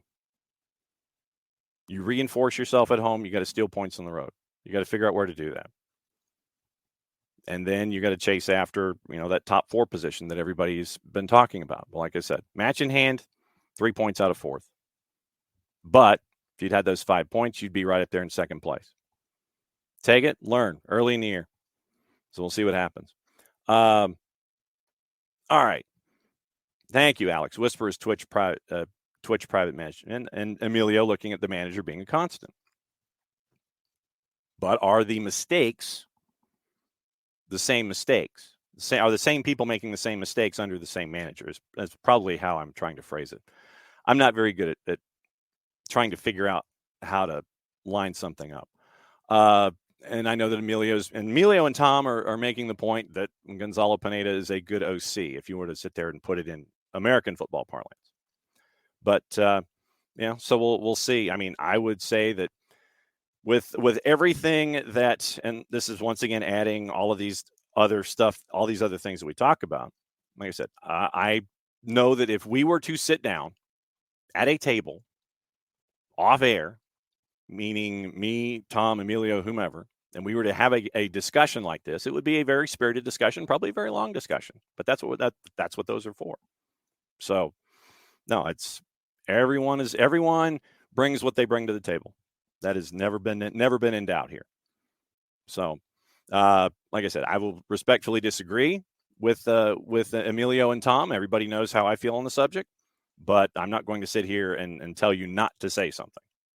And like I said, when you say something in the Twitch pitch, obviously there are folks that have the same thoughts that you do and the same conversations and all that kind of stuff. I just know that there are parts of the discussion where we differ.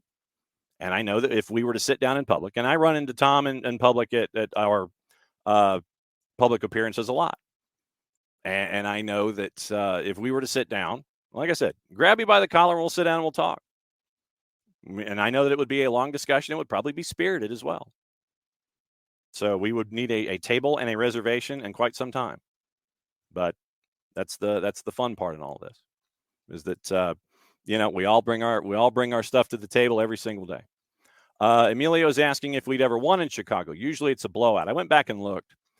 Atlanta has 2 wins. I think Chicago has 2 wins, and I think the rest are draws. And there have been a lot of red cards. And Chicago, when they have won, they have scored. I know that the 5-1 game, I think, is what's sticking in folks' minds. There's traditionally a lot of goals in Chicago. There's a lot of goals, period, in this series. But I know that the ones that are stuck in people's minds are the 5-1 and the 3-3. But I think it's 2 wins each with a lot of draws, a lot of goals, and a fair share of reds. So if that is what we're staring at, then that's what we might be anticipating with this matchup at Soldier Field coming up on the weekend. Abby, doing what we can to win. Strikes not going in. Stupid plays opponent capitalizes on. Winnable games, so we lost points. That's exactly it.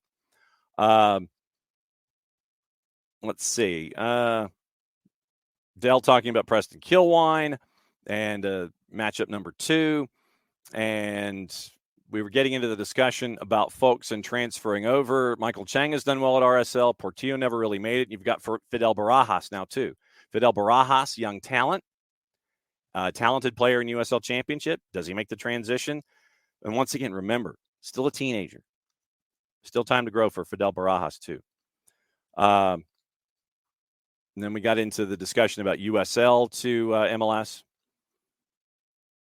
And if you want to compare Nashville, and Emilia's wants to compare Nashville and Atlanta, I would say that Nashville is far more one-dimensional than Atlanta is. And I wouldn't call it malaise. I would call Nashville malaise, but I wouldn't call Atlanta malaise. If Atlanta was in a malaise, they would probably be playing like Nashville, not getting the results like Nashville. You'd have one path out where Nashville doesn't necessarily, it's like they'll try to strategically spend, and Jarrett mentioned Sam Surridge, and that has not been a solution. Atlanta continues to chase after solutions. That does not, to me, signal a malaise. Like I said, Nashville, to me, that would be the right word. It is, you're supposed to be built down the spine, but you spent your money there, and then when folks get older and they get more injured or are injury prone, and you try to have folks step into those places, it's not working. And then you have your talisman, and the individuals that you bring in aren't working out either, and you're spending large amounts of money on singular players, and it's not working out. And you're not spending, when it comes to spending, I don't think you're spending much by comparison with other clubs around you. And so that's a difficult thing. Nashville, I don't think Nashville's spending the same kind of capital Atlanta is. At least Atlanta is continuing to try. Atlanta is, once again, roster freeze, trading deadline, that's today. At least Atlanta continues to chase after folks. And you're seeing a lot of activity with Atlanta United, where Nashville, they try to make the one big splash. And the last splash they made was Sam Surridge, and it's not working. So you have to rely on Hani Mukhtar, and clubs knowing this, they basically will either double team Hani Mukhtar, close him down, or force you, meaning Nashville, if you are in a situation where you're Nashville doesn't want to build. They don't want to build from the back. They don't want to have to go from one end of the field to the other. They want to try to pin you in, create a short field, and try and be clinical with someone other than Hani Mukhtar. Hani Mukhtar will wait at your back line, and he will wait for that one pass over the top to try to convert. Nashville's got problems. And they now have problems defensively in addition to not being able to score offensively. That, to me, is a malaise. Atlanta continues to invest in itself in a bunch of different ways, whether it's academy. You see a guy like Noah Cobb coming up. You don't see that in Nashville. You don't see that. You don't see that from Hunt City and development at Hunt City, even though they do have draft picks there in Huntsville. Right now, you wonder what Gary Smith thinks about Huntsville City and the players that are there. Does he see a future for any of them, and what is that future? Or does he want to try and bring in first-team talent because they traded, if I'm not mistaken, they traded Mackenzie Gaines, who they had picked up in the offseason, who I think we saw at Blastoff Battle. They traded away Mackenzie Gaines, who was supposed to be depth in scoring. They traded Mackenzie Gaines away for allocation money yesterday. It was made official. I think it was to Houston. So I would posit that Nashville is only trying one way to try and improve their situation. And it's not really working. Injuries, not helping you with your depth and how you've spent your money. And then how you spent your money to try to come up with a secondary striker. That hasn't worked well either. Atlanta United continues to try and invest in different ways and consistently. I mean, Ligue 2 in France, Legia Warsaw, those kinds of things. That's why I said. So, sorry about that. Yeah, trying to pronounce Hebrew. I know it's a bit of a. I try from all of the stuff that I've done. So let's see. Yeah, mentioned the poster. Mentioned Alan Carlton. It is a QR code. Like it could be a QR code. That's a good call. I might have to take a picture of that. That's a good call, Del. I might have to take a picture of our friends at Alliance Nurse Corps and have that as a separate QR code, kind of like our friends at Kickoff Coffee. Wow. Yeah, we get stuff to talk about. I have barely touched it. Abby, looking to be at the Toyota dealership in a new vehicle. 15 and a half months for, and the closest one's a homemade apple pie. Fridge took 15 and a half months. How long does Abby take from today to get the new Abstermobile? That's the question. So I got to bump out Poetic Rocky 78. I got to bump him out. Yeah, and Abby, this weekend, coming into this weekend, the Eastern Conference is even at a worse percentage of winning on the road than it was last year. Last year it was 29%, 2 out of every 7, 28.6. This year it's under 20% going into last weekend. And we knew going into 2024 that the Eastern Conference was going to be a mess. It was going to be a street fight. And looking at the standings right now, once again, you're at the quarter pole, not a surprise. I mean, Miami's got 18 points, but they played 10 matches. And like I said, when the season started, I figured that because of Olympics, because of international windows, because of all these things, they're going to try to rack up points before all of this other stuff happens and, Copa America, and try and make sure that they've got a margin that they can, they've got that cushion, and they don't even have a cushion because right now in the East, they are second in points per game average. And they're only second by 0.02 of a point. 2 points, 10 matches played, 2 points on Red Bulls. Red Bulls are at 16 points. So if Atlanta had taken care of business and held on to both of those wins, they would be +6. They'd be in second place. So what are you going to do about it? Cincinnati's at 15. Columbus is at 14. Toronto 13. Philadelphia 13. They have played 2 less matches. Atlanta's ahead of New York and Charlotte and Montreal, all at 11. DC's at 10, and Montreal would be the playoff bar. So Charlotte would be the last one in. Montreal would be the first one out. DC's at 10, Orlando and Chicago at 9, Nashville's at 7, New England's at 4. If you're really looking for somebody who's on the hot seat, it probably is Caleb Porter. 5 matches, 5 goals scored in 8 matches, 14 goals allowed. New England is in a world of trouble. But yeah, saw what happened the last 2 weeks. If you'd got those 5 points on the board, you'd be in second place. Learn from it. It's at the quarter pole. Got a match in hand. What are you going to do about it? So yeah, the East is going to be like this all season long. Literally 2 through 10 separated by 5 points. No shock, no surprise, not at all. It's going to be this way the whole time. Don't know. I don't know if Gonzalo is going to let Josh Cohen play an Open Cup. That'll be a big question. Wouldn't be a surprise. Abby, wasn't there a 4-0 game with Chicago? Let's find out, shall we? I thought it was a 5-1. That was the one that was sticking in my head as one of the larger margin matches. Okay, so matches, team streaks. All right, so Atlanta won almost a month ago. 3-3 draw in Chicago in May of last year. 2 red cards, one each side. Atlanta won at home last year in 23. Goalless draw in Chicago in 22.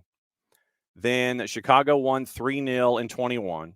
Atlanta won 3-1 down here in 21. Chicago won 2-0 in 20. Chicago, the 5-1 win with the red card in July of 2019. Then it was Atlanta winning 2-0 and 2-1 at home. They even played an Open Cup in, remember the final at Mercedes-Benz, if you want to count that one, Bastian Schweinsteiger.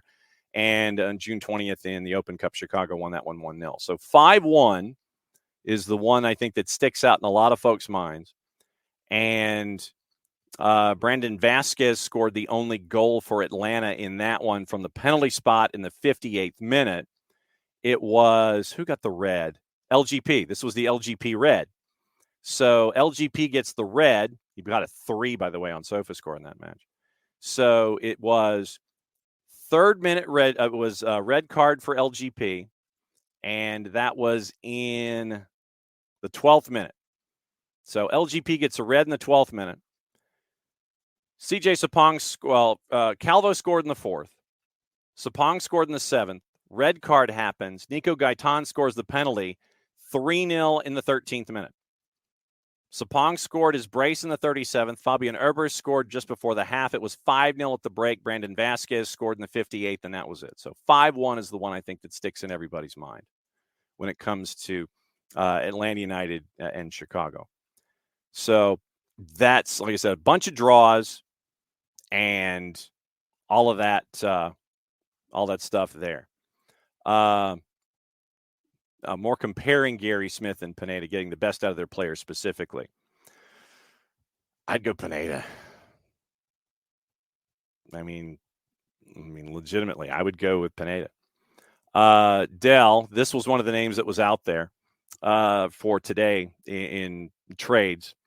Revs have added Javier Arriaga with the Sounders. Revs are trading money in an international slot. I think you're going to see a lot of player movement, but it won't be player for player. It'll probably be player for resources like this that you're looking at today. There were a couple of other names that were attached to activity today on this the deadline preview. So you're looking at, because of all the moves that happened back in December, you might not have a whole lot going on today. Charlotte looking to add a winger, and this is from our friend Tommy Scoops. Charlotte looking for a winger, but they can hang on to that idea until the summer when you get that extra DP slot or the extra U22 slot. Houston trying to chase after a defensive midfielder from LDU Quito in Ecuador. Then it might be a U22 attacker. San Jose looking for a DP, a designated player number 10. Tom Bogert says that all caps could use another option in the attack because of injuries. So a couple of other, a couple of folks out there might be chasing after folks. Javier Arriaga was one of the names that was attached to possibly being sought after. So keeping an eye on Arriaga. If Arriaga goes to New England, how does that help New England? That would be the question, because New England just needs a lot of help, period. Let's see. Abstermobile's at 3.5 months. Yeah, New England hosts Miami. By the way, if you haven't fixed your fantasy team, fix your fantasy team appropriately. Fix. And if you haven't joined the fantasy league, join the fantasy league. Jason Wright Agency, Jason Wright with a W-A-G-E-N on Facebook, Jason Wright with a W-A-G-E-N on the Twitters. No, Jason Wright Agency on Facebook with a W. Jason Wright with a W-A-G-E-N on the 280-character app. Join the Fantasy League. I know it's like week 10 or 11, but go ahead and join. You're in the door. You're having fun, and who knows? You could beat me.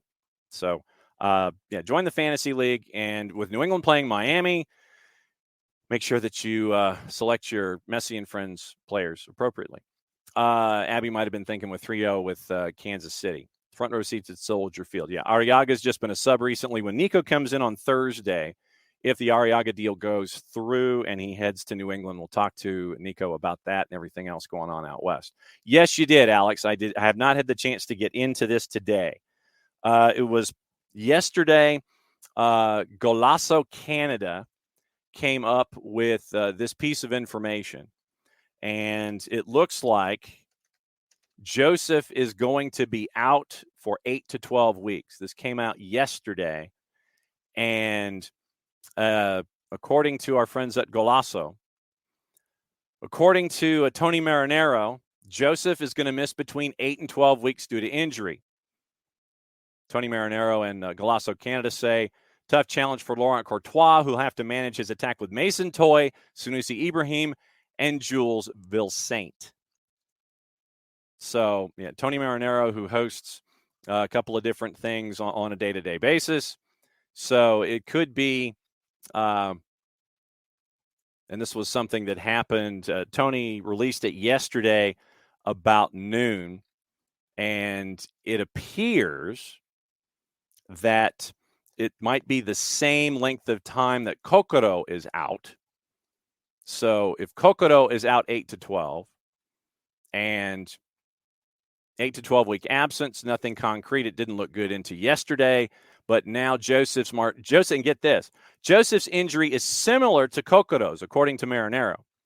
So you have two pieces of your firepower in Montreal out with basically the same injury, and you're both going to have them out 8 to 12 weeks.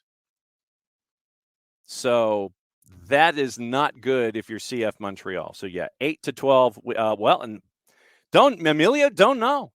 Emilio wanting to know if the injury is grass or turf, and don't know. Let's see if we can find some details here on it. By the way, it appears, according to Christian Jack up at One Soccer in Canada, that that the Canadian national team is apparently talking to a lot of big names, and they are in the process of narrowing those big names down over the next couple of weeks. And so we'll see what happens and see what big names Christian Jack is talking about. So Canadian Soccer Daily, Kokoro out for 3 months. They go back to the Marinero article. Picked up the injury in training last week, according to Canadian Soccer Daily. So picked up the injury in training last week. Kokoro's knee injury was confirmed. It took longer for the details of Martinez's outlook to emerge. Kokoro has proven to be a physical threat in attack, not only be a bitter pill for Courtois and everybody else. Now, it will, see if you've heard this before, but it will likely reignite the debate in some corners about whether bringing Joseph Martinez on board as a high-level, non-designated player earner was the right call. Kokoro and Martinez had scored exactly half of the club's 10 goals so far this season, assisted multiple others. In-depth strikers Kwadwo Opoku and Jules Anthony Vilsaint closing in on being fit. Mason Toye stepped up for Courtois. So there you go. So it appears that the injury happened in training for Joseph Martinez, according to Canadian Soccer Daily. So 8 to 12 weeks, a training ground injury similar to that of Matias Kokoro. So 2 strikers, same injury. Joseph's happened in training, so that would be grass. I think it's grass. Dell asking how big is Arsenal and Chelsea today? Big. Palmer and Gusto could be out. Cole Palmer with an illness, and Pochettino has said that he wants to try to prove that Chelsea is more than just Cole Palmer FC. If Cole Palmer is out today, I'm not going to be happy because I had him captained on my fantasy team in the Premier League. That's not good. We can save the things about Apple and the Club World Cup and the behind the numbers stats with the Athletic and American Soccer Analysts. I don't know if you guys saw that, but American Soccer Analysts ran the numbers of all of the clubs and came up with who's doing better, who's got better offense, better defense, who's got better offense, worse defense, who's got both worse, and who's got better defense, worst offense. And they ran those numbers, and they have a 2x2 graphic of who's doing well in the 2x2, who's doing poorly in the 2x2, and who's 1 for 2 in each of the categories. We can save that for later. So, I captained Cole. I captained Cole Palmer because it was a double match week. All right, so I wanted to get into Nuno Espirito Santo before we go because it continues to have a life of its own. Really does. It has a life of its own. Also, apparently, Arne Slot is at the forefront of Liverpool's search for a replacement for Jurgen Klopp. The Feyenoord head coach, apparently, according to our friends at Sky, is the leader in the clubhouse as of right now. Nottingham Forest, to continue this, Nottingham Forest has asked for the VAR audio from the loss to Everton. They also wanted it made public. Don't know if they're going to get that. PGMOL insists they have nothing to hide. The Professional Game Match Officials Limited. Basically, it's Pro of England. They have nothing to hide. But Forest will be given the opportunity to privately hear the VAR audio connected to the 3 penalty claims in the loss to Everton on Sunday. Like I said, they wanted the audio between Stuart Atwell and on-field official Anthony Taylor to be released publicly. Sources close to the PGMOL insist they have nothing to hide. Will give the club the opportunity to hear the audio in private, as it would any other club making a similar request. No decision has been yet taken on whether the audio will also feature in Match Officials Mic'd Up, which airs on Sky. Remember, the audio related to the Luis Diaz goal was released publicly, but in that instance, there had been a serious communication error. We have that audio. But Forest have risked FA and Premier League sanctions over the response to the 3 penalty appeals. Remember that Sunday they had warned that VAR Stuart Atwell was a Luton fan. PGMOL did not change the appointment. Premier League said they were extremely disappointed by the statement. League said that it was investigating the matter in relation to league rules. Forest went on to release a further statement last night calling for the rules around referees' allegiances to be updated to account for contextual rivalries in the league table. Referees do declare allegiances and won't be assigned to the team's matches or certain other fixtures. Michael Oliver has spoken in the past about how he can't referee Newcastle games because he's a fan. And so you have to hope that the professionalism from the staff with the PGMOL is going to be there. Nuno Espirito Santo, fullback Nico Williams, referee analyst Mark Clattenburg have been asked by the FA for observations on the comments they made about the officiating at Goodison Park. So just when you thought things were going to calm down, they're not really going to calm down when it comes to Nottingham Forest. And this comes to a larger question that I had for all of us here. When you have a situation like this, and you have a manager that goes nuts, you have a social media team that releases a club-approved statement that says what it says. Apparently, Evangelinos Marinakis, the owner, is said to be raging. It's the quote that's used in the Telegraph at the decisions of Anthony Taylor and Stuart Atwell. And so they were particularly angry over the third of the 3 PK calls. And we went over it yesterday with Barden reffing down here, that the third one is the one that looks the most egregious and probably should have been called a penalty and was not.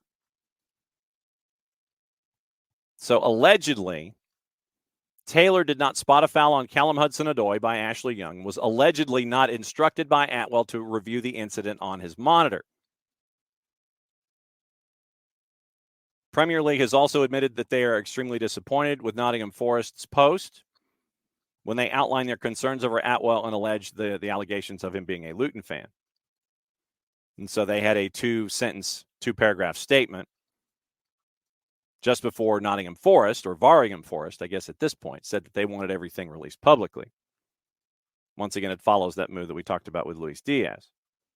And then they came up with a 4-paragraph essay as to why. Now, the FA says they formally requested observations from Nuno, Nico, and Mark Clattenburg. The FA has concerns over Nuno's comments in the wake of the loss, in particular his claim that, quote, "If we were in another country, we will start talking about conspiracy," end quote. Nico Williams alleged the top 6 sides would get all 3 penalties in a post-match interview.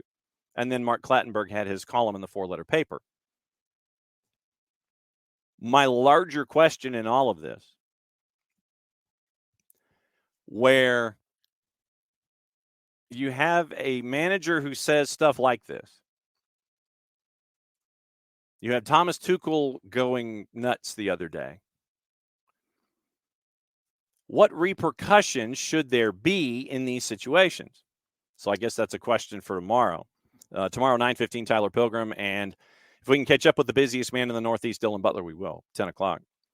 But I guess my question to think on for tomorrow, when you have managers, when you have owners, when you have players, we'll go ahead and take it to the Nottingham Forest example. When you have individuals who say these kinds of things, and then they are proven to be wrong through whatever investigative, formalities you take. Nuno says what he says. Marinaccio says what he says. Nico Williams says what he says. You end up being proven wrong. What recourse should the league have in a situation like this? Do they suspend for 5 matches? 6? Slap on the wrist? Heavy fine? Driving school? Take a point off your license? What? What do they do in a situation like this? What recourse do leagues have when they are called out to this extent? What should they do in a situation like this? What situation should they do? Or what should they do in this situation? What recourse do they have? That's the question for the day to think on. Abby, it was Aaron Boone, and Hunter Wendelstedt was way out of line, the home plate umpire, because you had the guy behind the dugout who said the additional words. Hunter thought, I don't care who it was, you're gone. Aaron Boone didn't say a word. Guy behind him in the first row behind the dugout did. Hunter Wendelstedt took it personally, threw Aaron Boone out. And to be able to get all of that conversation on a hot mic, God bless America. Because you got to see and hear the thought process of Hunter Wendelstedt in that situation. Yeah, Aaron Boone. And Aaron Boone was sitting there chewing his gum. Guy behind him in the front row says something. Hunter Wendelstedt tossed him. Hunter Wendelstedt was way out of line. But what can you do to Hunter Wendelstedt? What can you do to Angel Hernandez in that situation? That was awful. Morning, Derek.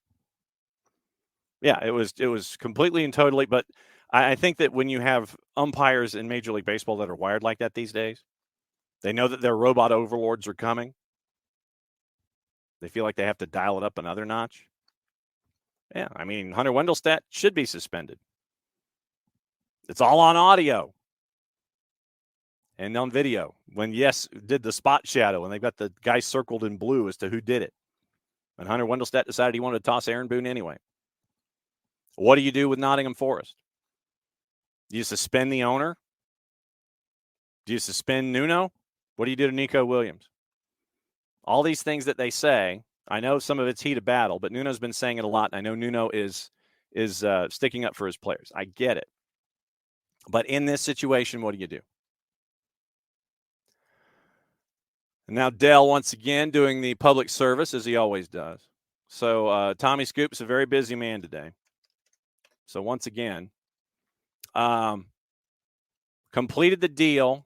And so I'm not going to give it the horn because it is a different club. Completed the deal to sign midfielder Matias Rojas, according to Tommy Scoops. This is top of the hour. Rojas has been with Corinthians since last summer, but hasn't appeared in a match since February due to a dispute with the club over missed image rights payments. Club was reportedly seeking to terminate his contract. And so that would make it a free transfer. And so then you would just have to figure out how to put Rojas in under the cap. But as a part of all of this, Abby, thank you. Terrific Tuesday. But in a situation like this with Matias Rojas, once again, if the club terminates his contract, Rojas then goes to Messi and friends because they've got to figure out what to do because of the injury to Redondo and others to fill out the space. Terminate the deal, bring him in on a free, then figure out what your cap room is. Sign him to a deal, might be a league min or something like that. But that's how this one fits. But once again, because we don't have the transparency that we should have when it comes to that, we don't know what the parameters are. The first part of this deal would be easy. Corinthians terminates his deal, free agent. Hey, we want to sign you. Okay, fine. I'll fly up. No, we'll get you a reservation. Matias Rojas shows up. They have the press conference in Fort Lauderdale. He holds up the pink jersey, and then it's just trying to figure out where to put him in under the cap. 30 appearances for Corinthians, 16 caps for Paraguay. Was spotted in Nashville last weekend. And according to Bogert, they created the flexibility with the departures of Yedlin and Mota. So now Diego Gomez is going to be out 6 weeks because of an ankle sprain. So Rojas can play where Gomez was. All of this fitting of the pieces. It's like you lose a piece, you get a piece back. Literally, Amazon has come knocking on Chris Henderson's door. Hey, I don't have this piece to this jigsaw puzzle. Amazon delivery for Mr. Henderson. And here's Matias Rojas. But once again, I would love to know what the cap figure is. How does he fit in it? Does the long-term injury create that much more cap relief? Don't know. Like I said, first part of this is the easy part. Corinthians terminates his deal. It's a free. Corinthians might try to get something out of the deal. Maybe a little bit of cash to help things out. Terminate the contract. He should be a free agent. Rojas comes in. You do the presentation. Hi, I'm here. He's a part of things. But how does he fit in under the cap? That would be my question. Gomez is out 6 weeks. You get an instant replacement. Chris Henderson is moving. David Beckham is moving. Unlimited minutes, international lines on the phones. Don't know about 70s. Don't know about TST yet, Del. If anybody goes, please coordinate with Dell about going to the TST. But, yeah, so Rojas looks like he is in close proximity to being signed by Messi and friends to work out another absence. Okay. Let's say gossip, rumor, and innuendo, other stuff before we go. And then what to watch, where to watch it. Remember, noon. Soccer's in session live. We will preview the matchup for tonight in 7A girls with the head coaches of Mill Creek and with North Gwinnett. We'll also try and catch up with Phil Thomas, the head coach at River Ridge. That starts at noon here on the network. So that's where we're at. Gossip. Once again, 3- and 4-letter papers. Take the information at your own peril. West Ham is going to hold talks with Ruben Amorim as they decide whether or not to extend David Moyes' contract this summer. Not clear where the Hammers would rank in Amorim's options. Unai Emery has signed a contract extension through 2027, by the way, at Aston Villa. Joel Lopetegui is a serious contender to replace Moyes as well, as reported by The Telegraph. Amorim remains Liverpool's number one, but it looks like that has skipped to Arne Slot from Feyenoord. Thomas Frank also being considered. Eric Ten Hag's credentials will be assessed by new Manchester United technical director Jason Wilcox. I don't know why they would wait. Thomas Tuchel would take the United job if it was offered. Good to hear that from Thomas Tuchel. Roberto De Zerbi is a leading candidate to replace Ten Hag if he leaves Old Trafford. Seagulls are considering Vincent Kompany as a replacement. Bayern Munich also considering De Zerbi, but have made Ralf Rangnick one of their top targets. That was another one of the surprise moves from this morning.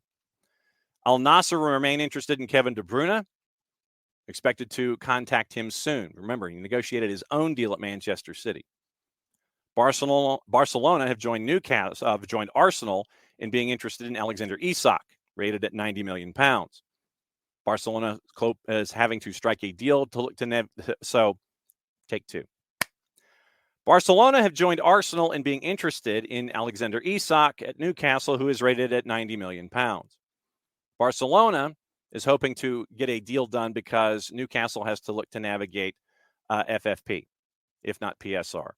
Profit and sustainability, as well as financial fair play. That's the three-letter paper. Take the information at your own peril. Arsenal, Manchester United joined the race to sign Crystal Palace's Michael Olise, facing competition from Chelsea, City, and Juve. Arsenal expected to make 3 or 4 marquee additions in the summer, looking once again at Victor Gyökeres as their main target from Sporting Lisbon. Liverpool watched Gyökeres as well in their win over Vitoria. United have made Everton's Jarrett Branthwaite their top target for the summer, want to agree to an early deal. Real Betis looking to sign David De Gea, who right now is the starting keeper without Club FC. Thiago Silva is going to leave Chelsea when his contract runs out this summer, according to Fabrizio Romano. Crystal Palace interested in Wilfred Ndidi at Leicester on a free this summer. Bayern Munich monitoring the situation with Frenkie de Jong, but his salary could put a kibosh on any kind of a move. Okay, yeah, Rangnick, Dell, yes, Ralf Rangnick, I know. What to watch, where to watch it, and we'll find out what is on when you're not listening to us at 7 o'clock tonight and listening to Mill Creek and North Gwinnett on the network. So soccer on TV today, once again. If you're a true degenerate, you want to watch stuff from all around the planet, like the stuff at BN, who has got Copa Libertadores triple header at 6, 8, and 10. Go to Fanatis, fntz.co/soccer down here. Helps out the network, helps them out, and it helps you out.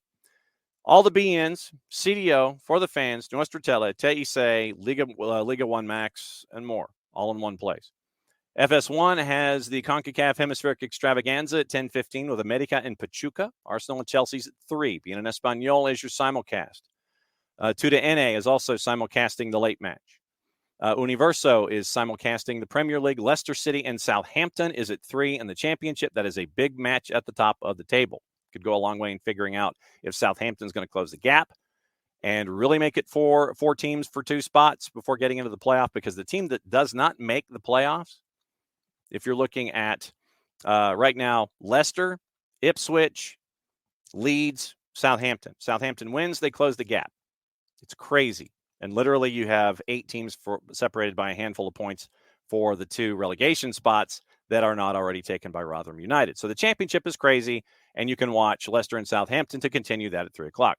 Paramount Plus has Asian Champions League at 2, Al Hilal Al Ain, and the Coppa Italia at 3 with Lazio and Juve. So that's what to watch, where to watch it, all over the place this morning. So it's been a fun morning. And, once again, thanks to everybody for coming on and letting us know what's on your mind, as the way it always is. Tuesday, I think, ends up being more of our deep dive day, where we kind of say what's on our minds, what else is on our minds, what's been left over, and if there's anything else that's there. It ends up being the philosophical day, I think, during the week about what's going on in and around the sport. And we got through most of the stuff, but yeah, tomorrow, once again, Tyler Pilgrim, 9:15, hopefully Dylan Butler at 10 o'clock. The stats from American soccer analysts about who's doing well, who's not, comparison year to year, good offense, good defense, bad defense, good O, bad D, good D, bad O. And they did a 2x2 square, and the numbers, we'll discuss that tomorrow as a part of what's going on. But yeah, tonight, a little before 7, Mill Creek and North Gwinnett, Soccer's in Session Live coming up top of the hour, where we get to talk to coaches and get you ready for round number 2 of the GHSA playoffs. So for Jarrett, who is here in hour number 1, Thanks to all of you guys for coming in, as you always do. Like I said, I know our conversations are spirited, and I wouldn't have it any other way. Yeah, thanks, Del. I'm going to need it. But conversations are spirited all across the board, and love that we get to do this every single day. And thanks for being a part, as you always are. So for everybody here at SDH, I'm just John. Thanks for hanging out with us for another go-round of the morning show. Noon show coming up in about 45 minutes, where we talk high school soccer here in the state of Georgia, which ATLUTD played safe, y'all. And since it is the end of the show, that means I get to hydrate. It also means I get to do this. We'll see you in 45 minutes.